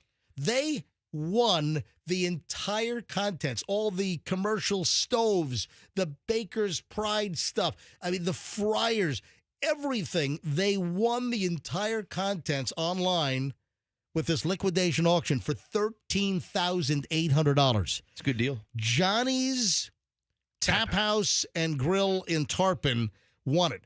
They brought a whole bunch of Ryder box truck rentals a couple of weeks ago because they had to clean it out. Then they had a day to organize the removal of the stuff. Yep. And the pullout time was from like 9 to 3. At 4 o'clock, power goes out. They had to remove everything. You can still take stuff out with power off. Well, yeah, you can. I don't work in not air conditioning. I asked, because we had them on the air, I said, hey, Michelle and the kids, so Chloe, Julian, and Michelle, they wanted one of the booths from Red Lobster to put in the house. So they want one of the tables and the booths. Dude, that's going to look so tacky in your house. What are you doing? You have a fairly well-represented house and then a Red Lobster booth? It's so awful. So here's the deal. What are you, a streamer? They saved the booth for me. So we have a booth that is being saved for me from the Red Lobster. This is a table and booth. It's, people sat at Red Lobster Largo. So they took all the contents and they have my booth in storage, but they need us to get it, right? Last Thursday in the morning. Yep. It says, is MJ setting up pickup for the booth? And I wrote back that we will address it on Friday's show. All right, do we need to call him quickly? I mean, he might want to know what the update is. Can you give me the number? Yeah. Oh, boy. Let me dial, because if you try to dial, that'll be a debacle. It would be. All right. 727-81. All right, and this is John, right? It's John and Johnny. All right, do me a favor. Pick up hot one. All right, hold and on. see if John, because I need to arrange for pickup. All right, you got it. How are you gonna get that thing? Are you? You got to dial a 1. Oh, jeez. I know. How do you know when you got to dial a 1 and when you don't? I don't know. 727-810. All right. So I hope they still have it. Let's call up John. So John works for Johnny. I pick up hot one again. And hopefully they didn't get rid of it because I'm going to make arrangements. Johnny. You got him? Oh, God. All right. This is Fester. All right. Hey, this is Fester. He's like, who the hell is this? Hey, we got to talk to you. We have breaking developments in the booth pickup. MJ's got to talk to you. Put him on hold. All right, hold on. Next voice you'll hear is MJ. Fester doesn't even know where the hold button is. I think yes, I do. It's when it says hold on. Oh, look at that. Hi, good morning, John. Yes. All right, dude, you still have my Red Lobster booth from Largo, right? Oh, I gave it to another radio station. Smart ass. All right, I'm going to arrange to have it picked up this week. Is that okay? Perfect. All right, you didn't get rid of it, right? No, we still have it. Okay, all right, that's great because I got to call Wade now. Wade is expecting my call. Wade is the CEO of Two College Brothers Moving and Storage, one of our fine sponsors here on the MJ Morning Show.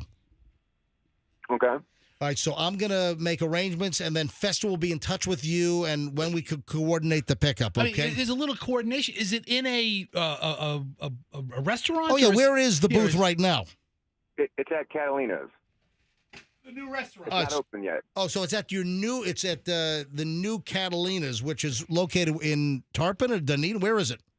Tarpon Springs. It's right down the street from Johnny's. Okay, right down from Johnny's. All right. So we'll be in touch, but we're going to come pick up the booth this week, all right? Yeah, it's going to have to be after 3. I worked at the airport until about 3 o'clock. Yeah, no problem. What do you do at the airport? Hazardous waste manager. Oh, I thought maybe you're one of the guys with those like orange sticks that bring the planes into the gate. No, I check anything that goes boom off the airplane. Oh, wow. Okay, gotcha. All right, we'll be in touch, and we're going to coordinate Wade to pick up the booth, okay? I mean, if we sent Wade to the restaurant, is there somebody there to let him in to let his guys get the booth? I mean, yeah, we can coordinate that. Okay. Yeah, no, Fester, we'll coordinate the whole thing. We have the technology. Okay, by we, you All mean right. me. So Yeah, you're gonna make Fester do you're it not all. going to do anything. Fester's the project manager on this. Yeah, I have the keys to the place, so. All right. All right, good deal, All Johnny. right, John, we'll be in touch, all right? All right, sounds good. Thanks. You guys are never gonna get that thing. All right, this is mission critical, folks. Let me get Wade on the phone. Wade from Two College Brothers Moving and Storage. Let me get Wade on the phone. All right. I'm calling Wade. He's expecting the call. I told him to be prepared for a call around 8 o'clock. Oh, jeez. What the?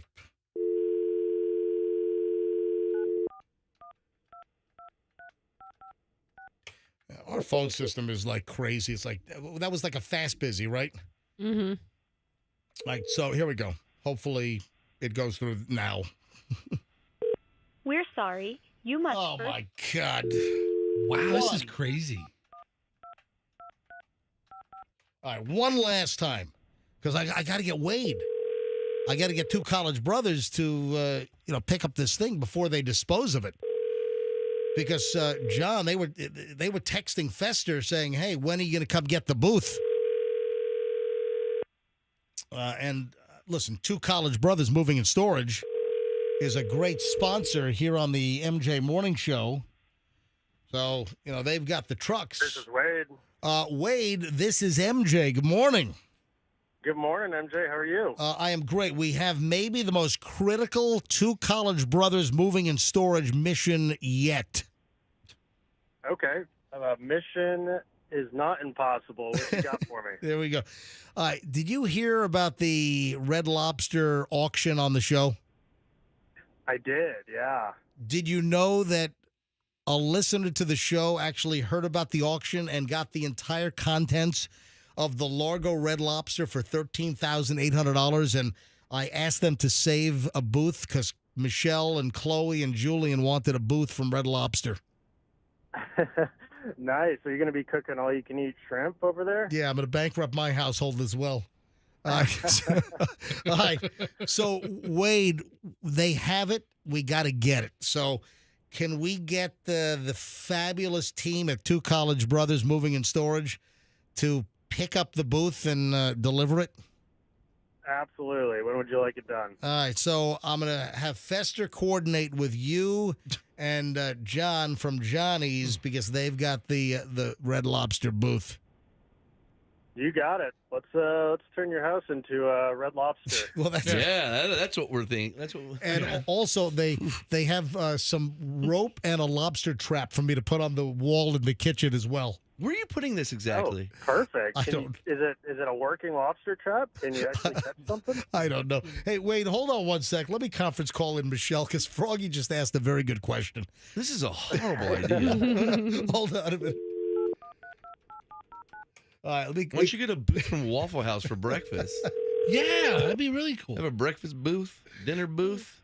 Tell you what, I need to get a cook from Waffle House just out of the Pinellas County Jail to come cook breakfast for us on Sunday mornings. Morning, Sugar Bridges.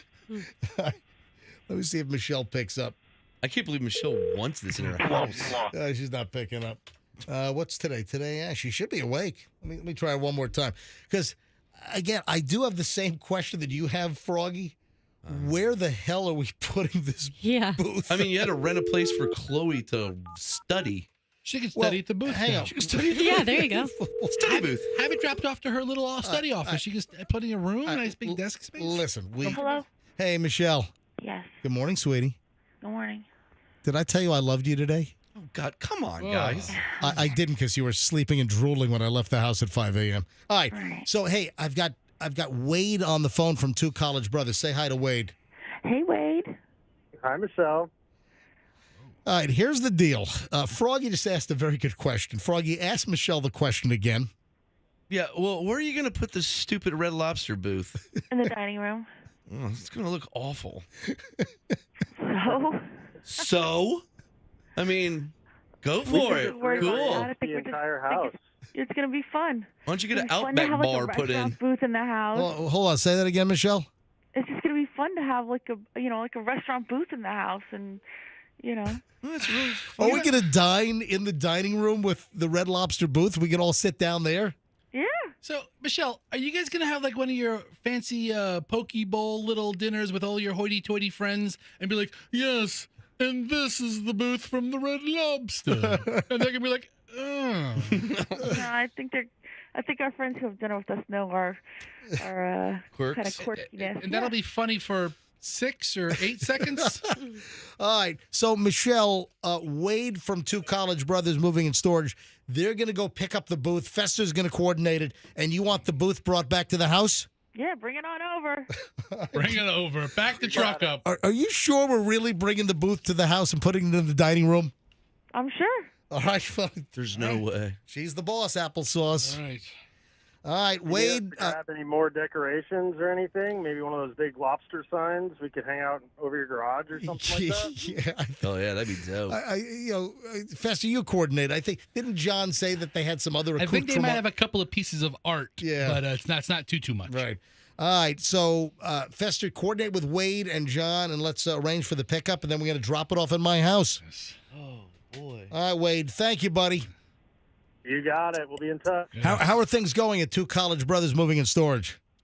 Oh man, we're pretty booked out for the next week or two, but we can squeeze you in. I'm sure we'll for Red Lobster and MJ, we'll make it happen. All right. So, for any move, if you're moving across the street, across the state, out of state, you want twocollegebrothers.com. Remember, you got the others, then you got the brothers.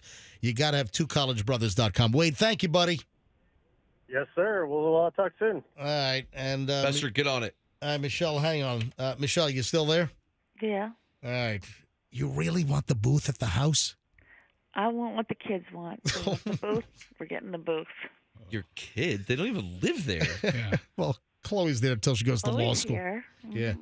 All right, Michelle. See you in a bit. All right, bye. Or an odd group. All right. Well, there it is. So tell Johnny we'll make the arrangements and we'll get the Red Lobster booth out of their hair, all right? All right, fine. I want to get something from Hops in my house. Yeah. That'd be nice. Yeah, I don't think they're around anymore. All right, so What was my teaser, Andrew? Because we're a little blew late. past that. Yeah, I know. What was my teaser, Andrew, today?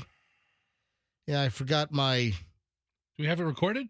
It's a whole different type of relationship cheating. Oh yeah. Who's that guy? Yeah, that was me. Oh. So that was his big announcer voice. I'm sorry, I blew right past the teaser that I teased for this morning. So let's get into that right now. Hey, Roxanne, what is polyamorous? Polyamorous is when you're in multiple. I think it's when one person has like two or more people that they're in a relationship with. There you go. All right. I just wanted to. Right? I wanted Roxanne to establish the definition of polyamory. So polyamorous, polyamory. Essentially, it's a non-monogamous relationship. Polyamory. Well, I'm glad you didn't ask me because I had no idea what it was. Hold on, you've never heard of polyamorous? I thought it was like polyurethane. I had no idea. I think we have someone. I mean, I'm sure we have multiple people who listen to the show who are polyamorous. But I remember a caller one time saying they were in a polyamorous relationship. I'm sure we did. Is that like sister wives? Yeah, I guess so. Yeah. It could be. That could qualify. Yeah. Polyamorous sounds like a weird dinosaur. The reason why I'm bringing this up is there is a new type of, kind of cheating. So you have polyamory. Have you ever heard of talyamory? It's when you don't tolerate polyamory. There you go. Toly. I think I'm pronouncing it right. Tolly. I'm going with poly. So talyamory. What is this? What is talyamory now, and how does it differ from polyamory? So being in a polyamorous relationship means that the person is willing to turn a blind eye to a lap dance or a brief affair after years of marriage. How does Tolly work into that? Yeah. So that's that's the description of polyamory. So I really was on the right track. It's tolerating more lovers. So it's like a hall pass? Well, but it's fleeting. It's if you're in a polyamorous relationship, then your partner is okay with you having other, medium, long-term, relationships, polyamorous. With polyamorous, it's a blind eye to something somewhat fleeting, like getting a lap dance or having a brief affair, like a wham bam or something. A strip club getting a lap dance? Yeah. There's a big difference between that and an affair, right? But that's what it is. Oh, God. So redunculous. They focus on all the ways their spouse demonstrates their commitment and shows the love to make somehow cheating tolerable. So that's the description from a relationship expert by the name of Dan Savage. So is this a don't ask, don't tell thing? Or is this, like you say, turn a blind eye? Yeah, Dan Savage knows what he's talking about, right? Is that the doctor? Yeah! The doctor's name is Savage. Yeah. And you're doing Macho Man Cream Randy of the Savage. crop, brother. You know. Macho Man, what if Miss Elizabeth ran out on you? Yeah, Miss Elizabeth would never leave me, So brother. let me clarify even further. In a polyamorous relationship, Spell it. Toly. Right. AMOROUS. Does it even come up, or did this guy make up the name? So I typed in polyamorous into Google. Yep. Which knows everything pretty much. Yeah, but you're also not spelling it correctly. TOLYAMOR. Oh, no. Oh. TOLY. TOLY. Amorous. AMOROUS. Oh, I got an O in the wrong spot, but still, you figured it'd come up OUS. Yeah, polyamorous. Okay. All right, just the stories are coming up about this. But this is all like in the last 2 or 3 days. Like, bring up Reddit. This is fresh. Bring up the Reddit right there. God, people... You may be in a polyamorous relationship without ever discussing it. Oh. Yeah, so this is a not safe for work thread. Then open it up. Here's someone commenting, this is a stupid term. It's just cheating that hasn't been blown up. This is a stupid term. It's just cheating that hasn't blown up a relationship. We don't need a made-up word in order to remove judgment from the partner who chose to cheat. Yeah. Stop doing Randy Macho Man, Well, would you? Macho Man ran out on Miss Elizabeth one time, right? Yeah. You don't know your wrestling history, obviously. So the partner knows the other is having an extramarital affair, but is choosing to ignore it and pretend it's not happening for the sake of keeping the relationship together, but also would include fleeting, quick affairs. Even a lap dance is used as a description here by the guy that apparently coined the phrase. This should be called the Carmela Soprano. Yeah. Like you knew Tony was running around. Yeah. Don't act like I don't know about all those. But then remember, Carmela had the little fling with Furio. the dude from Italy. And a priest almost. Yeah, Furio. Oh, and the priest was all creepy and clingy, wasn't he? You over here letting the priest sleep over the house? So, it's just like getting caught and then being like, all right, we'll work through it. That's it? Yeah, just A lot thought of it people was. do that, I think. Do you think if we go to phones, could I ask for any listeners to call in? Sure. And I tell you, I don't know what the response is going to be, but I'll give it a quick shot. Male or female? So if you're a woman, have you tolerated your husband having a little bit of a fling? If you're a wife, right? Have you had a husband and you kind of let him stray a little bit while remaining married? Or he goes to strip clubs, he gets lap dances, maybe he's had some flings on the side. Are there any women out there that have tolerated this for the sake of the relationship and staying together? All right, 800-990-1047. That's the number. 800-990-1047. And then conversely, are there any guys out there that for the sake of your relationship and your marriage that you've allowed or you've known of your wife straying and getting some side action? So listen, it's male or female. It's husband or wife. Love to hear from you right now because this is apparently described as Talyamory, keeping the relationship together, knowing and tolerating some side flings or side activity. All right, phones are ringing. Let me give you the number one more time, 800-990-1047. This could be interesting. You never know. We throw stuff out, and sometimes I'm shocked that we get a bunch of calls on something. 800-990-1047. Oh, wait. Is this like Doug and his family in the Bahamas? I'm polyamorous with him for his second family in the Bahamas. Would that qualify? You're joking about that, but I joke about it because it's very untrue. Well, as far as you know. Let me grab. Hang on, we got a call. Fessa, bring up the screener, would you please? I will. Hi, good morning. Let's grab Rachel. Rachel, you're on the MJ Morning Show in Newport Richie. Hi. Hi, how are you? We're doing fine, Rachel. Would you like to weigh in on this Talyamory? Yeah, well, the Talyamory is what I was calling about. The just knowing that your other partner is maybe cheating. That's been going on in the Italian family for a long time. I come from an Italian village, and the wives always knew that their men were out doing other stuff. So this has been going on. Maybe it's a new term for it. But... Yeah, it's called a gumar. Yeah, well, this guy, this relationship columnist, this expert, Dan Savage, no relation to Randy Macho Man Savage. Oh my God. We don't know that. We don't know. He, I guess, coined this phrase, and in order to keep the relationship together, the husband or the wife tolerates the other going out and playing. Right. They keep it for the sake of the family and the kids, and it's an older term, I would say. Like, it's an older thing. I think he's just coming to terms with a term for it. Yeah, well, maybe so. Listen. I take offense to your Italian. I don't agree with it. Listen, has this been going on forever? Yes. Are there families that stay together because the husband or the wife tolerates the straying? Yes. Clearly. Rachel, were you ever a victim of this? I have great uncles that did a lot of stuff like that, and great aunts that dealt with it. So I've seen it firsthand.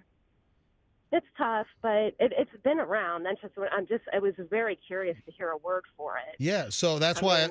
That's why. Of course, this scenario has been going on forever, but Right. I think that it's somewhat on the rare side that a woman, let's say, tolerates her husband, her guy going out and just getting all kinds of side rides and side action, Right. and then keeping the marriage together. I would say the bulk of women would end the marriage. Yes, yes.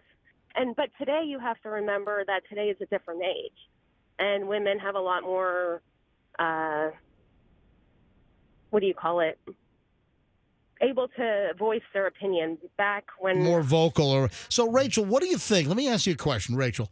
What percentage, let's stick with women and their husbands, what percentage of women do you think will tolerate her husband having flings, affairs, side rides, and staying with him and keeping the marriage together and the family together? What percentage will tolerate that side action versus the woman that will file for divorce? What percentage do you think will tolerate it? today? Yeah. Today's day? Yep. Maybe 85%. 85%? Well, hold on. Whoa. You think that 85% of women will knowingly tolerate her guy getting... Knowingly. Oh, I thought you meant the other way. No. So you think... So you're saying 15%. 15. Yeah. Yeah, I was thinking the exact opposite I would say number. probably maybe... Well, let's see. Today, I know a lot of people that still stay, so... I would still say it's heading towards that way. Maybe 25, 30%. Okay. All right. May stay. Yeah. And I'm a millennial and a Gen X. I'm kind of at that verge. So I guess I see different views of it. I see the new upcoming women. So what are you? You about 40 years old, 41? Yeah. Yep. 42. Okay. All right. Yeah. Gotcha.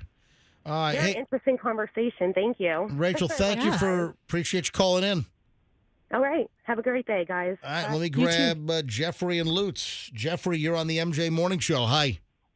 How's it going? Going well. I'm in a similar situation.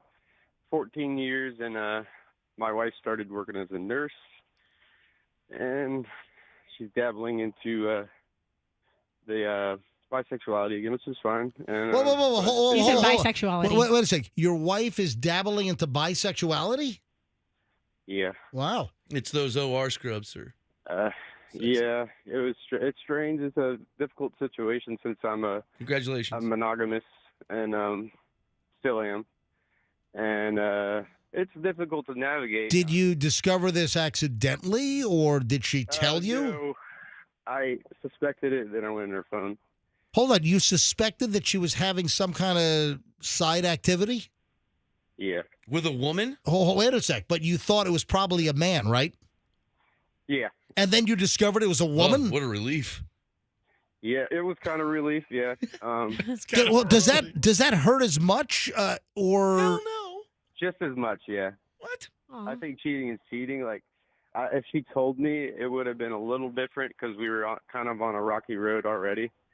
But she started working night shift, and just one of the night shift nurses, I guess, connected with her. So. Oh, wow. So Froggy, will you stop it? Yeah, Froggy, you're not This is helping, serious. Frog. You're not helping the situation at all. Excuse me. You're like, No, this I'm is not hot. invited. If that's what he's asking, I'm not invited. All right. Oh, Now, that's, Jeffrey, she would probably be thrilled if you got a boyfriend, though. all right. Now, Jeff, let's expand a little bit here. So you suspected something was going on, and you thought it was another guy, correct? Correct. So then you go to her phone and you start poking around, and then Yeah. so what happened? You went into her phone, and do you know her? Is her phone not password protected, or you knew her password? I've just been in technology my whole life, so. All right. So you get into the phone, and tell me where'd you go first, and what'd you find? A lot of texts that were obviously very flirtatious and connecting, and we have the same Aquarius symbols that connect and all that stuff, and then I saw a video, provocative, and I'm very that's all I sorry. needed to see. All right, so hold on a minute. What kind of provocative video? Let's keep in mind that we're on the air, so we have to keep. What type of video? just showing her body and stuff. And, Really?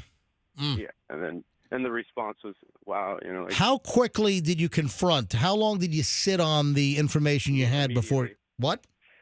Immediately at like 4 a.m. So you did it while she was sleeping. You grabbed her phone while it was charging overnight? My phone died, and I do Forex, which is like foreign exchange. Yeah, and, I was going to do an exchange on her phone, and then just a text came in, and it just sparked my curiosity. Oh, on wow. that. Have you seen the other woman, what she looks like? Yeah. Is she attractive? But Is she? What does that matter, MJ? I'm just curious. What does that matter? I mean, well, hold on. I mean, in my view, to my taste, no, but everybody's taste is different. If you don't mind me asking, how old is your wife? 36. And how old is the other woman? I'm guessing around the same age, probably in their mid-30s. All right, so where does this stand now? So you confronted her right away. How long ago was this confrontation? 3-4 weeks ago. Wow. Oh, this is fresh. Yeah, where is it now? What's going on? Well, I have a son with her, so it's very cordial, very respectful. And Are you still under the same roof, or are you separated? no, I got her an apartment like a mile down the street. Oh, wow. So is this headed for divorce? Yeah. I'm sorry. Have you filed yet, or do you have an attorney? Yeah. All right. Not. I haven't I have a retainer, but not like I'm not acting on anything because I'm hoping it's just cordial and I can just make it without one. Would you like for us to help mediate? No, it's like I said, I'm very, very, very calm in my approach. Fester, you can't even use you can't even use a Scotch tape dispenser, and you're going to mediate? I'll Scotch tape this marriage back together. I can come over for counseling sessions. All right, Jeffrey, I'm so sorry to hear this this. is serious. Stop. No, it's okay. It's okay. I'm doing good. All right. All right. And are you going to start dating again, or do you have your eyes anywhere, or too soon? My son's my focus right now. Well, you know what? You sound like a great dad. Yeah. Thanks. Well, thanks for taking my call. I hope other people out there can maybe get some insight on it. All right. Well, listen, I appreciate you sharing, opening up, and talking about some pain right now, and I hope things work out for you and you find happiness. Oh, thanks so much. All right, Yeah, Jeffrey, take it easy. thanks for listening to the MJ Morning Show.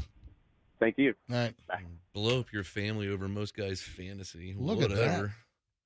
that. Look at that, just out of nowhere. All right, am I supposed to take line 1, Andrew, yes or no? I got another caller on hold here. Andrew, am I supposed to take line 1? Andrew, please. Yeah, all right, hang on. There's no name on here. It's Francis. Francis in Hudson. Hi. Hi. So my husband was in finance, and honestly, I took a blind eye to his wandering eye because he provided. We went on vacations to Hamptons, we had steak dinners, and financially we were secure. So it was what it was. And are you still together? Well, God rest his soul. Sorry to hear that. Oh, sorry, Francis. No, it's fine. It's fine. It's been about 15 years. All right, did he leave you a pile of money? Yeah. All right, well, that's good. All right, so you're in good shape. Yeah. I don't want to say too much, but yeah, Right. absolutely. So Right. I took a blind eye to his philandering ways. Okay. And how long were you guys together? 45 years. Oh my Wow, gosh. holy moly. Hey, All Francis, do you mind me asking, did he know that you knew? You know what I mean? Oh, absolutely. Because he was in finance in New York City. So, I mean, right. Was he picking up like the Cabana Boy out in the Hamptons? More picking up like the maid in the house. Oh, really? Gotcha.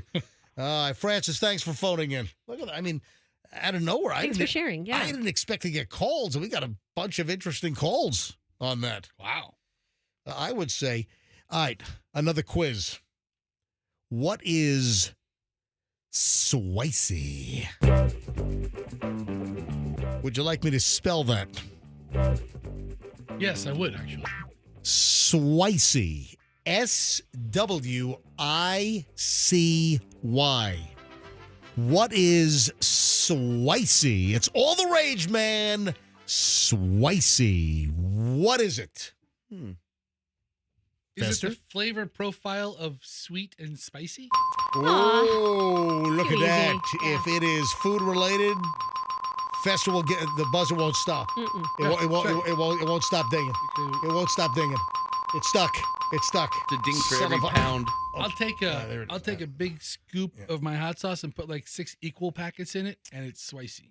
The hottest food trend in America right now is Swicy, which is sweet and spicy. It's that sweet heat. It's like sweet heat. You know what it is? It's Yeah. like eel sauce and spicy mayo when they put them both on a sushi roll. Ooh, I'm Which sorry. makes you so listen, mad. Listen, mayo does not belong on fish, man. I'm sorry. I'm sorry. Mayo does not belong on fish. That's like the biggest rule in the culinary arts is you don't put cheese on fish either. Fish and cheese, no. You know, yes. How come I get the feeling the folks over at Wing House are like, we've been serving sweet heat wings for like 35 years. Listen, it's not new. It's been around, but it is a hot trend, and you're seeing everyone seemingly getting into the Swicy, the sweet and spicy game, and it's just everywhere. You know, they even have Swicy suppositories now. I mean, they start off sweet, but boy, you pay a price. Then it gets spicy. So heads up, but the term is Swicy, sweet and spicy, and you're seeing this flavor profile creep into more and more. It's not new. It's been around for a while, the whole sweet heat, sweet and spicy, but it's just becoming very, very prevalent. And everyone is like, even like Coca-Cola's got that spiced Coke now, you know? They put like a couple of shakes of pepper inside a Coca-Cola? No, it's half Tabasco. Spicy. Can we get back to spicy mayo? Because I love it so much. I'll eat it out of Fester's belly button. Would you? Oh my God. Oh my Oh my God. That is gross. Oh my God. There's a challenge I'm in for. That's how much I love spicy mayo. Andrew, pull that audio. God. I will eat it out of Fester's belly. Do you know what's probably in there? Spicy mayo tomorrow. That thing is deep, too. Oh, my God. Oh, my God. That is horrific. All right, let me ask you a question. Should the Amazon driver call 911 when a house is on fire? Or just drop the package off and leave? What? No. Yeah, you heard me. Lacking in powers of observation or care? No, apparently it's care. Oh my God. What is the Amazon from A to Z, right? That was their whole thing. Amazon from A to Z. The smile connects the A and the Z. Well, the smile's an arrow, so it goes from the A to the Z, from A to Z. This is from A to I. Imbecile. I mean, the idiot. So the guy pulls up. Ignoramus. Is the house fully engulfed? There is smoke billowing out of the house, and the Amazon driver does not call 911. What's the matter with him? That's exactly what the hell's the matter with this guy? You want to be a hero? What kind of schmuck? So heavy damage. House catches on fire as the Amazon driver is dropping off a package at this residence over Memorial Day weekend. The owners were not home when the fire broke out. This was in Medfield, Massachusetts. The story is just starting to get some traction now. Medfield, Massachusetts. And the family's wondering why the hell the Amazon driver did not call 911 after seeing smoke billowing from the house.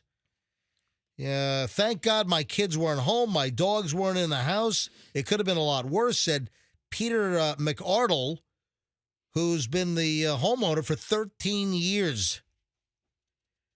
There's surveillance video from a Ring camera or similar from the garage, and it shows the driver dropping off the package. Oh, look at this house. Look at the damage. Dude, the house is like wrecked. The garage like burned to the ground. Well, heavy roof damage. The whole, I mean, the house has extensive, like probably $50,000, $80,000, $90,000 in damage. Is this the guy? This is McCardle? Yeah. Here's a report from News Nation. News Nation had a report on this, and go back to the very beginning. All right. Just take it. Go ahead, play. Homeowners outraged this morning. Listen And to this. Also, when his family returned to his home from his vacation, you got to check out this video. Destruction, extensive damage, and a smoky mess. Part of the McCardles' home caught on fire while they were away. And after reviewing their Ring camera video, they discovered an Amazon driver dropped off a package in the garage, which was filling up with smoke. Instead of doing, well, what do you What any normal person would do. You can even see the Amazon guy dropping off the package, and then he grabs his little handheld device, seemingly like entering up packages delivered. They have to take a picture now of the package on the doorstep. Did he take a picture of the garage on fire with the package in the foreground? What is wrong with this guy? What kind of an idiot? You know what? Mr. McCardle ought to go find this Amazon driver and punch him in the face. What a dope. The guy is on his device, seemingly entering that the package has been delivered, while smoke is billowing out of the garage. What is wrong with this idiot? Maybe he just thought he was enjoying a nice cigar. Oh, jeez. they should have done? Call 911 for help. The driver just walked away. Yes. The frustrated homeowner, Peter McCardle, joins us now. Good morning. Thanks for joining us. Hi, good morning. How are you? Looks like it's raining where you are. Glad there's no smoke anywhere, but probably smoke coming out of your ears when you saw that video. Now, we don't want to paint him with a broad brush or anything and act like... I'll paint him with a broad brush. The Amazon driver is a total tool. The guy's an imbecile. You got a house on fire and you don't call 911? Yeah. What if people were inside? That should be a crime. Dude. Like all Amazon drivers are bad here, but this one seems to perhaps not have done the right thing. What happened? Yeah, we were actually, like many people, on vacation for Memorial Day weekend. And the call that came through that no one wants to get your house is on fire. So my wife and I rushed back to off of vacation and got here about 3.5, 4 hours after the fire and saw the house kind of really engulfed in flames and smoke and foam everywhere, water everywhere. So, and then we did a little investigating and looked at our cameras and noticed that we were having some work done at the house on Saturday.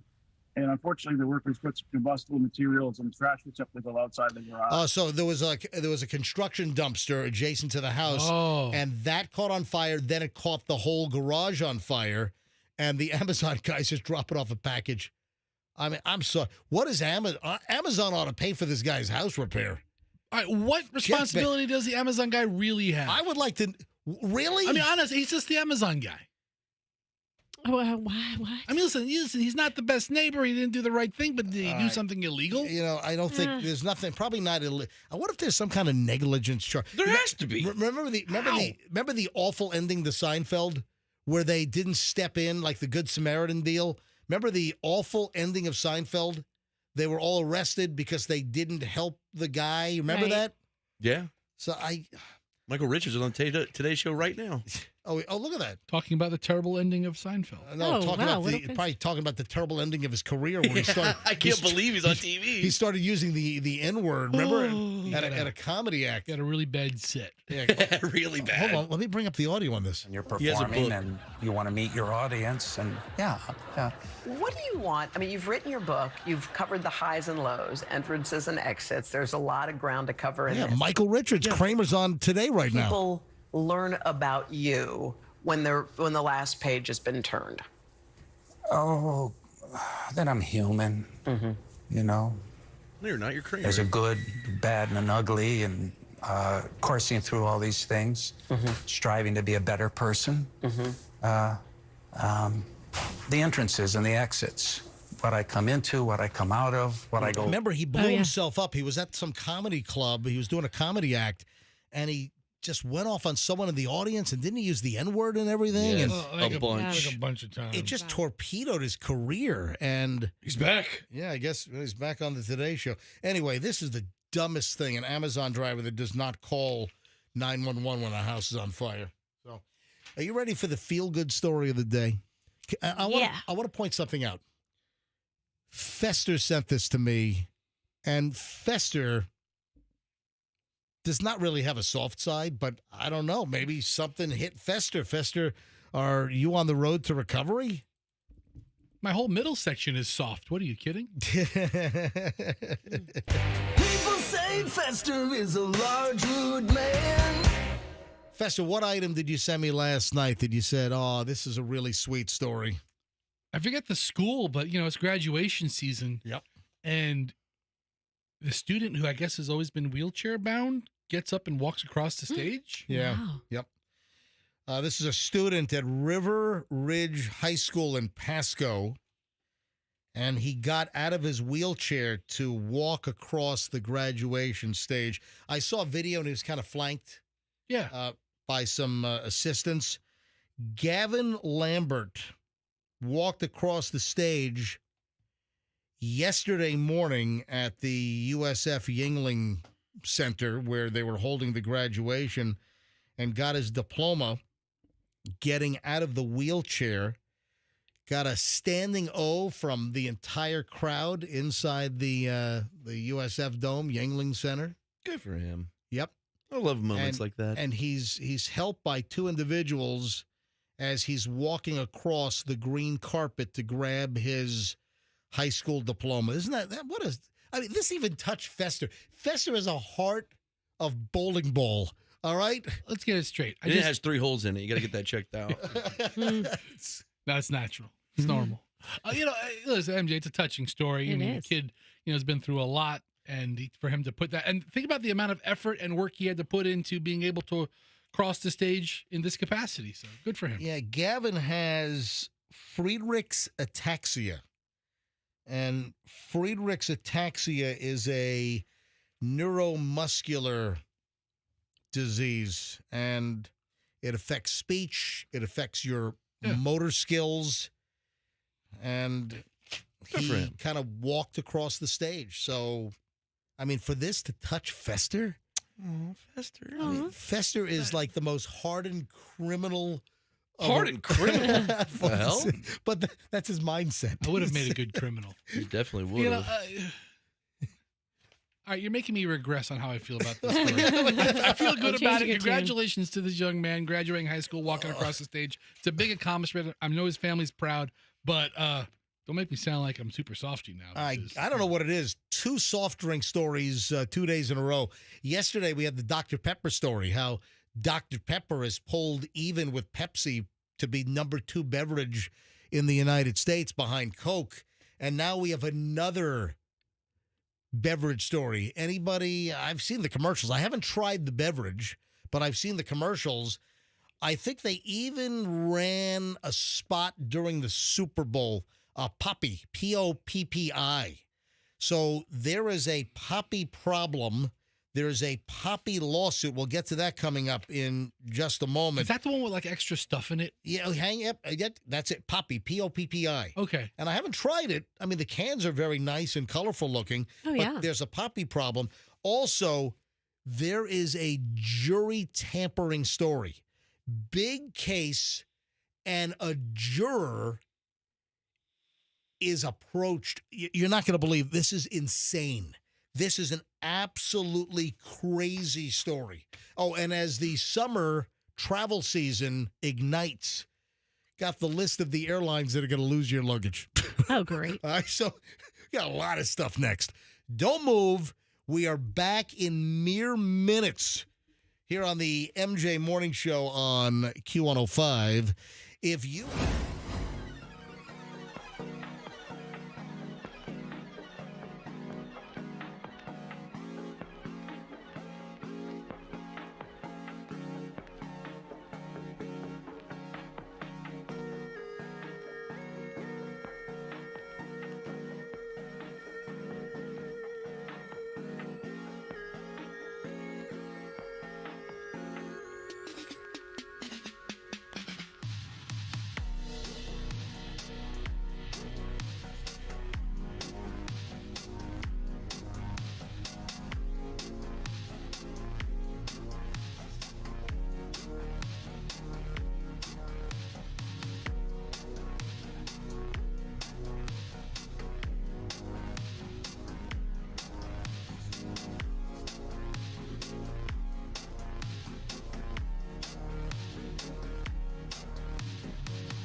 Screw you. I didn't know Al felt that way about tainted love. What was that from? Screw you. Do you remember why do we have this? Why do we have Al Roker saying, why did he even screw you? I don't know. I know out of character. All right, 9:03 at the MJ Morning Show. All right, so we got the soda pop story. We got the soft drink poppy story. You know, I've never had a poppy. Andrew, did I hear you say that you've had a poppy? I have had a few cans, yes. All right, and that's POPPI, and it's a new soft drink. Well, I guess it's been out for a year, 2 years, whatever.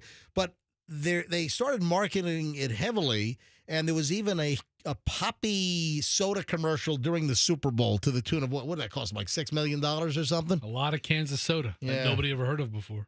What did you say? Why Kansas? Cans of soda. Oh, I thought you said Kansas soda. Like, what the hell does Kansas have to do with it? Kansas City was in the Super Bowl. What does Kansas soda have? All right, so the manufacturers of poppy soda, they claim it's a prebiotic. Okay, cool. Like yogurt in a can? Yeah, that's like you've got. Well, yogurt is probiotic more so. You got probiotic, prebiotic. Anyway, is prebiotic like the kimchi type stuff? That's 2 times we've talked about kimchi today, but I think that kimchi is considered a probiotic. I love her. You ever buy the big plastic kimchi thing at Costco? Yes, I have. Yeah, I mean, I love that stuff. I love kimchi, and Costco has that big plastic bucket of kimchi in the refrigerated section. And Michelle hates when she wants to force me to sleep in a different room because she says it makes my breath all garlicky for like 17 days. But I love some good kimchi. All right, so here's the deal. Poppy is getting sued. Now, is this real or is this just somebody? You do have folks that just go around looking for ways to launch a class action lawsuit against something. So the story is as follows, that Poppy, the makers, are being sued, and they're getting sued over their claims, and the complainant says that there's not enough prebiotic fiber in the drink to have, quote, cause meaningful gut health benefits for the consumer from just one can. So that's actual language from the class action lawsuit. VNGR was filed in San Francisco, California by Kristen Cobbs. And she says that poppy sodas only have 2 grams of prebiotic fiber. And that means that somebody would have to drink more than 4 poppy sodas in a day to have any potential health benefits by the cumulative fiber in the drink. However, even if a consumer were to do this, meaning drink over 4 cans a day, they say Poppy's high sugar content would offset most, if not all, of these purported gut health benefits, according to this lawsuit filed in San Francisco. I mean, does it have to have a particular amount to actually put it on the label? I mean, it does have some in there. Well, if you do the math, you have 1 can, did I see contains 2 grams? Yeah, 2 grams. Yeah, 1 can is 2 grams of fiber. So over 4 cans would be over 8 grams of fiber. That's good math. Thank you. That must be where, I guess, fiber gets beneficial. You got to have an excess of 8 grams of fiber. I don't know. I had an uncle that had a lot of fiber in his diet, and that was problematic. Ooh. Uncle Toots. Listen, MJ, not to go too far backwards, but do you care about your Al Roker clip? I found out where you got it from. Oh, good. During Hurricane Ida. Can I finish this story first? I thought you were done. I'm not done with that. How much more prebiotic talk do we have? Listen, so we got a big lawsuit here, and I've never had a poppy. Are poppies good? Is Andrew the only member of the show that has had a poppy soft drink? No one else. No poppy. What? I haven't had no poppy. Yeah. I drink water and wine. Papi is a very common term with Latinos. Hey, Papi. It's my dog's name. Yeah, hey, Papi. It's a great pop star too. Very attractive. She rocks. Papi. I know many fine Hispanics here in the Tampa Bay area, and they'll call me Papi. Hey, Papi. Papi from Seinfeld. Exactly. Hey, Andrew. So, what does Papi taste like? Crab. That doesn't sound Crab? good. You said crab or crap? I love trying sodas that are not the Cokes and Pepsis and stuff, and this was just so bad. Really? Is it like that LaCroix stuff? Well, I tried. It's LaCroix. Oh. And that's just seltzer water with a hint of nobody knows what it is. We have a lot of those around our house. With an essence of something. Mm-hmm. Yeah. Essence of ugh. So what flavors did you try? I tried their cola, I tried the root beer, and I tried another one. I don't remember what the third one was, and they were so bad. And you're suing because they were bad, right? I'm not joining the lawsuit. If you would have had one more, you would have had enough to actually do something to your gut. Yeah, so there you go. Papi is getting sued because the claim is that the claims of gut health are not good enough. All right. So Al Roker, where I found the Al Roker saying, "Screw you." Yep. Where's that from? He went on one of the shows. I guess he was being criticized for being too old to cover hurricanes because they put NBC for Hurricane Ida put him out into the thick of it. He's standing right in the middle of the storm, and there was like a little online petition, online complaints. Hey, why are you sticking an old man out there in this terrible weather? Oh, that's why we have "Screw you." And so Al Roker replies back. All right, go and roll the audio. I volunteered to come out here. This is what I do. I've done this for 40 years. Our crews and we all make sure we're safe. We're not going to do something that's going to put ourselves at harm's way. As much as I love the weather and I love NBC, I'm not going to risk my life for it. Secondly, a number of people, well, he's too old to be doing this. Well, hey, guess what? Screw you, okay? Try to keep up. Keep up. I like it. Al! Language. That's where it came from. Good for Al. You know what we ought to do one day? We ought to just do a whole hour and I play all of our sound effects. I'd be for that. Yeah, I'll stand for that. Just, stuff like chunk, and just all kinds of stuff, I'm looking at my soundboard here. We've got so much. I can play some of mine. A new car! Fester. I put that on everything.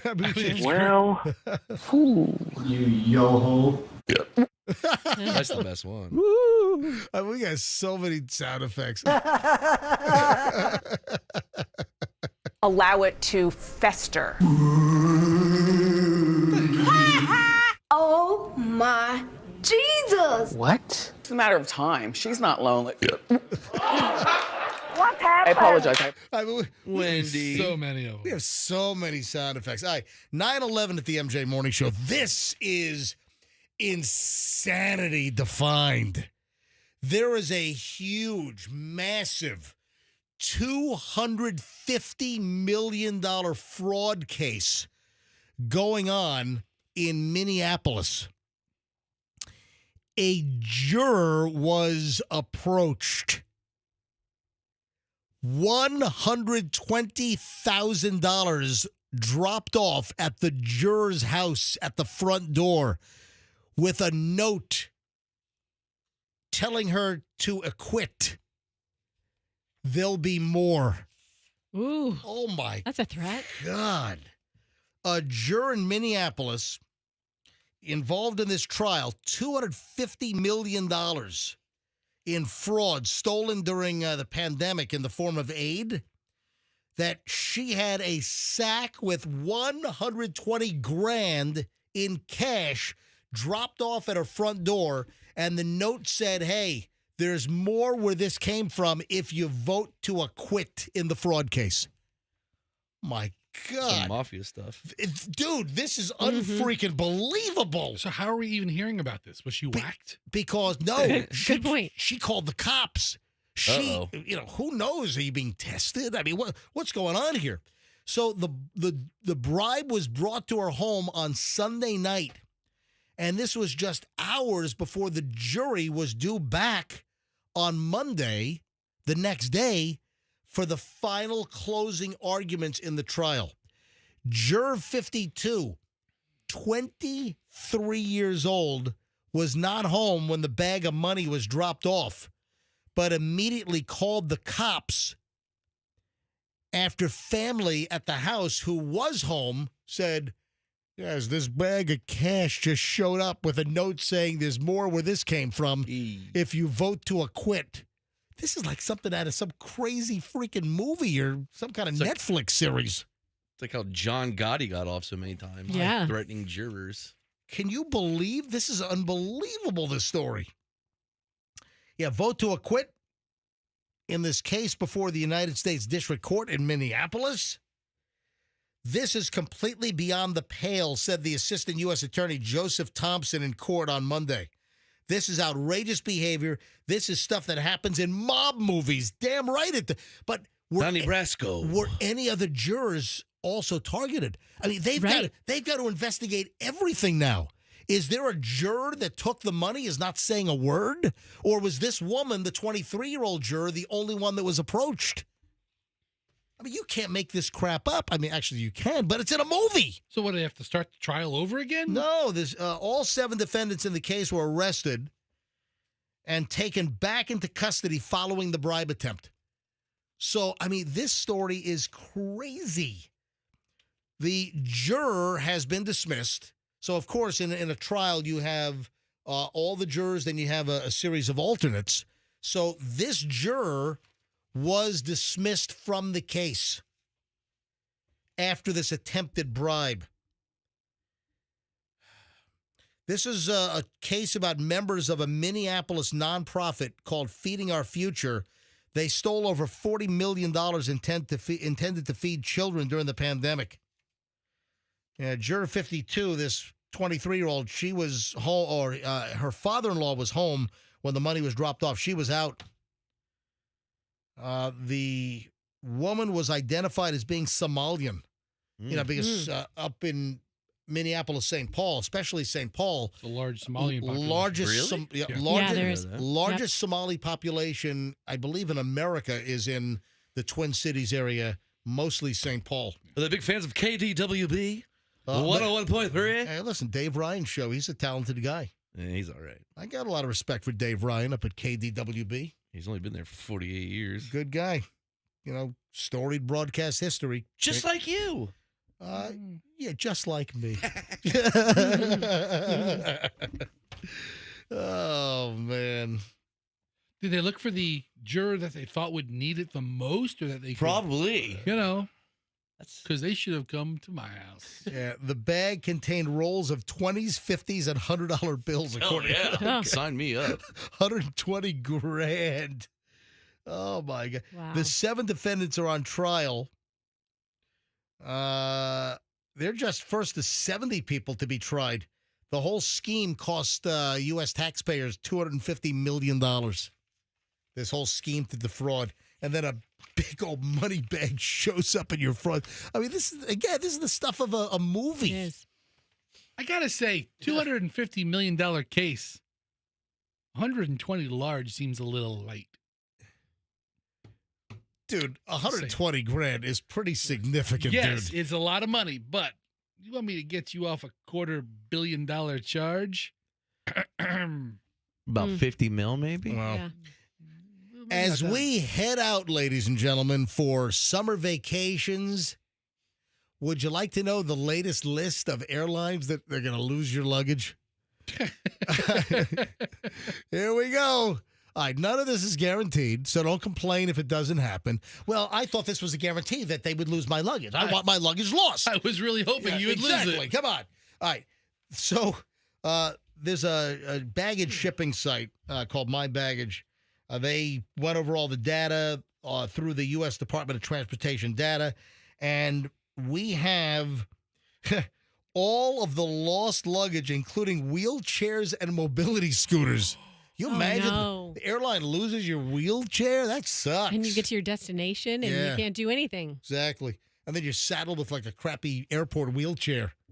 You know, you need a porter to push you around or something. All right, so here's the deal. They went through data from January of 2021 through this January in 2024. And would you like to know which airlines are most likely to lose your luggage? I predict that American is on that list. Guess who's number one? No, not American. It is. Yeah. Yeah. Lived it. Yeah. Oh, so you American lost your luggage? Oh yeah. When we flew to Colorado, I remember having luggage lost because that was irritating. Why did American? Do you any idea? Where did your luggage go? How long did it take for them to get it to you? Did it ever get found? I can't remember those details. But you got it back. But I did get it back eventually. But it was Hold on, you can't remember. Was it days? I think it was days. Yeah, I think it was days. Did they give you an allowance, a clothing allowance, or they give you some money? Yeah, they did. To go buy a new bra and panties or something? And ski clothes. Yep. Ski clothes. Oh, right. You were headed out to like crusted butt or something. Dude, crusted butt is awesome. That's my Sorry. God. Yes. Sorry about that. Did I make you sneeze? Yeah. Yeah. All right. So American Airlines is the worst. Listen, this is insane. From January 21 to January of this year, American Airlines had 1 million. Oh my goodness! What the hell is going on with you? And these are sneezes I've never done before. This is like a new style of sneeze. Hold on, you've never made that noise before? No, it's a new sneeze. You got a hanger coming out of your nose. You suddenly have a new sneeze profile? Wow, that's very rare. Is this like someone waking up and then suddenly they speak after brain surgery? Swahili? It is. It's like someone gets clocked on the head and suddenly they speak Swahili and play the violin. And now they're a violin aficionado. They're like a prodigy on the violin. Wow, that we was need to try that frightening sneezes. These are brand new sneeze profile. You've never sneezed like that? No. Where did it come from? I don't know. It was like a swoosh out of my mouth and even a different pitch. Yeah. Yeah, Oh I've never heard that come out of her face. Right. So American Airlines was the worst. Over that period, 3 years, 1,750,009 reports of lost luggage. So that's an average of 8.71 missing bags per 1,000 that were loaded on or supposed to be loaded on the aircraft. So American Airlines is the worst. Number one. Guess who's number two? It's Envoy. Envoy is American's largest regional carrier. What the Keep it in hell? the family. What is going on at American Airlines and its subsidiaries? Yeah, so Envoy, formerly known as American Eagle. We've all been on American Eagle. Third was Republic Airways. And Republic is another regional for American, but also feeds Delta and United as well. So Republic, number three. Number four for losing your luggage is Alaska Airlines. They also can lose a door plug as well. Yeah. The luggage is the least of your problems. It's 16,000 feet. Number five is United. I was going to put them somewhere on the list. Number five is United, 6.43 lost bags for every 1,000. Then PSA, which they're also a commuter feeder. Seventh is JetBlue. And JetBlue hasn't been doing well lately. They came in recently on a list of the worst U.S. air carriers. Listen, I fly JetBlue a couple times a year typically, and I don't think they're as good as they used to be, but I don't really have a terrible time on JetBlue. Coming in at number 8 is SkyWest, which is a Delta affiliate. Delta itself is number 9 as far as lost luggage. And then in 10th place is Spirit, which I flew for the very first time a couple of weekends ago. And I didn't check any luggage. I didn't even have a carry-on bag. I just had a personal item. And, of course, I did a review. My Spirit experience was great. I mean, I stand corrected. I put my money where my mouth was, and I admitted that for years I've said I would never fly Spirit Airlines, and I did. And I thought it was fine. I got a cheap-ass flight. I didn't get suckered into all the add-ons. I got a great seat by waiting until the right time to check in and not checking in immediately because they fill from the back of the plane when you don't select a seat. So I waited and waited and waited, and I got a great seat for no upcharge. And, of course, I got the content of the little unaccompanied minor kid at Tampa International running away from all the Spirit employees. Most important. Do you know? I think what a bonus. I'm almost at 500,000. Let me see where I am. I hope I get there. We do too. Yeah, so if you haven't seen the videos, 495,000. 5,000 views. Today might be your day. I'm 5,000 away from hitting 500,000 on this video. If you haven't seen it, go to Certified MJ Radio on Instagram. Go to Certified MJ Radio and watch the video because I have 5,000 more views in order for me to hit 500,000. And this kid was like, cue the Benny Hill music. The kid was an unaccompanied minor flying in from Fort Lauderdale to Tampa, and I was on the Tampa back to Fort Lauderdale, same plane on the turnaround. And this kid was coming in from Fort Lauderdale, and the adult, a parent, I would imagine, supposed to pick him up in Tampa, was not there. So they're babysitting this kid for over half an hour, and no one came to pick up the kid. I mean, how irresponsible is that? And the kid is like 6 years old and bolting and running down away. You got the gate agents, the flight attendants, they're all chasing after him. I finally rolled video, and I've got the 2 videos on my Instagram at Certified MJ Radio. I heard he's still there living in like Tom Hanks in Terminal. He's looking for quarters. He's returning the baggage carts for quarters. All right, 9:24 at the MJ Morning Show here on Q105. When we get back, the final chunk of the MJ Morning Show here on Q105. Hey, Froggy, do you know when Westfall Roofing is supposed to operate?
The soothing sounds of Boccherini. You're listening to Classical 104.7 FM and the Classical Breakfast here with MJ. Where's Fester and Froggy? Because I want him in here for the Cyndi Lauper update. I have no idea. I'm not their mother. I mean, what's going on here? What, is Froggy still getting hammered in the parking lot or what? I think he's in one of these studios. I don't know. Right. I saw a light on. If you missed it earlier, we were speaking about Cyndi Lauper and the big news that Cyndi Lauper will be stopping in Tampa on November 6th. It's the Cyndi Lauper Farewell Tour. And Cyndi is saying bye-bye. She's 70 years old, and she's got a bunch of dates, including Amalie Arena. And we're just talking about all the Cyndi Lauper songs, and I kind of quizzed the crew earlier, and Froggy cheated because he looked at a mirror screen, and I asked the crew earlier, how many Cyndi Lauper songs can you name? And we kind of went through them. And, of course, this was a number one smash for weeks in the summer of 1984. In fact, hey, Andrew, did you ever find any of my old Z104 audio? Did we look for those? I guess we never found those. But I even have, let me see if I can find it on my phone here. But I might have a couple of things saved. MJ Z104. I might have a couple of things, maybe not. I thought I had some of the audio bites on my phone. But I have like me going into Time After Time. I just turned 18 years old. It was the summer of 1984. I just graduated high school, and I was working on Z104 in Norfolk, and that's where Time After Time was played every single hour for weeks. Summer of 84. I remember it distinctly. Time After Time was a massive hit. Also, Footloose, Kenny Loggins. That song also was like number one for weeks, and we played like the number one song we played every single hour. I mean, literally every hour we played the song. So one of the questions came up this morning about Cyndi Lauper and Time After Time, and Michael McDonald? No, it's not Michael Not McDonald. Michael McDonald, From the no. Doobie Brothers? No. So Andrew just pops in during the commercial break, 2 hours later and says, hey, Andrew, what'd you tell me just now? I told you that the guy who sang back up, and he also co-wrote the song, is Rob Hyman. He's from the band The Hooters. The Hooters. Do you remember any song from The Hooters, Fester? Nope. We wear short shorts? No. Froggy, do you know any song by The Hooters? The Chicken Dance? No, I don't. I'm not a big Hooters guy. Hold on. I'm more of an ass guy. All right. Nice. All right. What's the matter with you? No, I don't know much about the Hooters except the wings. Have Roxanne, you ever hear of the band The Hooters? I mean, it kind of sounds familiar, but I just know more so about the restaurant. Tell me if you ever heard this song. I don't know if you remember this one. This wasn't as big, but this was another song by The Hooters from like 1985, maybe? Good year. Remember this? This was Day by Day. Also The Hooters. Hey, thank you, Andrew, for that piece of trivia. The male voice on Time After Time is one of the guys from The Hooters. Yeah, thank you, Andrew. Oh, Andrew just told me that they're on tour this summer in Germany. Good for them. The Hooters. Yeah, the 99 Luft Balloons is the main act. They're opening. I'd rather see them. You and I in a little toy show. All right, moving along. I don't think these two things go together. Olive Garden. Yes. Dry humping.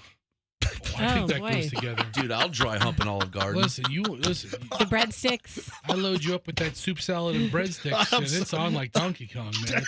I tell you. I'll do it until I chafe. I'm coughing. I'm gonna choke over here. I saw this last night, and I'm like, what? An Olive Garden cook is suing a coworker because the coworker would not stop dry humping them. What's the matter with that? Is that an issue? Is it like a bunch of guys playing like stupid jockey games? I tell you what, the stuff that happens in restaurant kitchens, man. Just read Anthony Bourdain's book, Kitchen Confidential. It's like 25 years old already. But if you have not read Kitchen Confidential, Anthony Bourdain, what a phenomenal book. What a writer. The guy's a prolific writer. Even his narration. When you look at the old, Anthony Bourdain, series that he had, No Reservations? Like No Reservations, like Destination Unknown. Wasn't that another one? Undiscovered. I don't remember. Yeah. But I listened to the book. But his narration. Yeah. When he would narrate his food specials. He wrote all that. He did. He wrote all of that stuff. The guy was a brilliant. Yeah, man. He could hang with the best of them, dude. A brilliant writer. And the guy had to hang himself over a girl. Excuse me, but it was his wife, and she was into Brazilian Jiu-Jitsu. Once again, another Brazilian Jiu-Jitsu affair. Casualty, yes. Let's be glad Tom Brady didn't go the same way. No, it was his girlfriend, not his wife. I thought it was his wife. They were together forever. A girlfriend, I think. He was a sad boy. Leave him alone. I'm sad that he's dead. I loved Anthony Bourdain. I really like the guy. He went out on top. There are not a lot of people, and people ask me this. Hey, MJ, who have you not met? Who would you really like to meet? He would have hated you. He's so cool. Stop it. And you're you. Will stop? You. I mean, one individual I would have loved to have met would be Anthony Bourdain. There are not many people that I, kind of ogle over, or I'm not a fanboy for many folks at all. I met Emeril Lagasse. That's another word. I'm not a groupie, but Anthony Bourdain is a guy I would have loved to have met, had dinner with, had a great conversation with. To a federal lawsuit. Was he like a dog? Jane Doe accuses her bosses at the White Marsh Mall, Olive Garden, and parent company Darden Restaurants of letting the situation go on and get so intolerable that she was forced to quit. Each shift without fail, the coworker consistently rubbed and pressed his crotch against plaintiff's behind when he walked by her, according to the lawsuit filed last month. This happened several times per shift, and they worked together sometimes 20 times in a single 8-hour shift. Anytime the plaintiff bent over to get ice from the machine or to perform other regular duties assigned to her, the coworker in question found a way to position himself directly behind her and press his crotch up against his behind. Yeah, is that a breadstick? Up against her behind. Is that a breadstick in your pocket? Or you're just happy to see me. It's endless breadsticks, my friend. Hey, any picture you Listen, see? This is intolerable. This is inexcusable and should never, ever happen. Disgusting. So, listen, two sides to every story. So, whether they settle or she gets her day in court, but no woman should be, if this is accurate, no woman should be sexually harassed and be breadsticked many times a day. All right? Usually the Humpty Humps take place in the Burger King bathroom. A couple of celebrity items. Kanye West not getting sued for sexual harassment. You see this? What? I am shocked at this information. Yeah, Kanye West, former assistant, has sued him for sexual harassment, wrongful termination. Page 6 got a hold of new documents. Lauren Pisciata shared that she started working with Kanye in July 2021 as he was getting ready to launch his Yeezy fashion line. And she claimed sexual harassment and wrongful termination. So in the lawsuit, Pisciata detailed that she was also making an additional $1 million from OnlyFans until West 46 asked her to be more godlike and delete her account in 2022. Wow. I'm looking at her. She's very attractive. So, Kanye. I mean, am I shocked by any Kanye information? No. No. He's naughty. I'm slightly shocked. I didn't expect this from Ye. We have some Brad Pitt news. The story came out a couple days ago that the daughter of Angelina Jolie and Brad Pitt, one of them. What, Shiloh? Shiloh Nouvelle Jolie Pitt. She has submitted a petition to the Los Angeles County Superior Court to change her name to Shiloh Nouvelle Jolie, completely removing Pitt. She wants to de-pit the situation. Aw, she wants to take the pit out? Yep, it's like a de-pitted prune. It's like one of those awful cherries with a big pit. Take that pit right out. I mean, who really knows what goes on in those familial relationships? But I think Brad seems like a nice guy. That's sad. Yeah. Good actor. I mean, listen, Once Upon a Time in Hollywood, what a masterpiece that movie is. Yeah. You can buy a cherry pit remover. Will you stop looking up? Will you stop looking?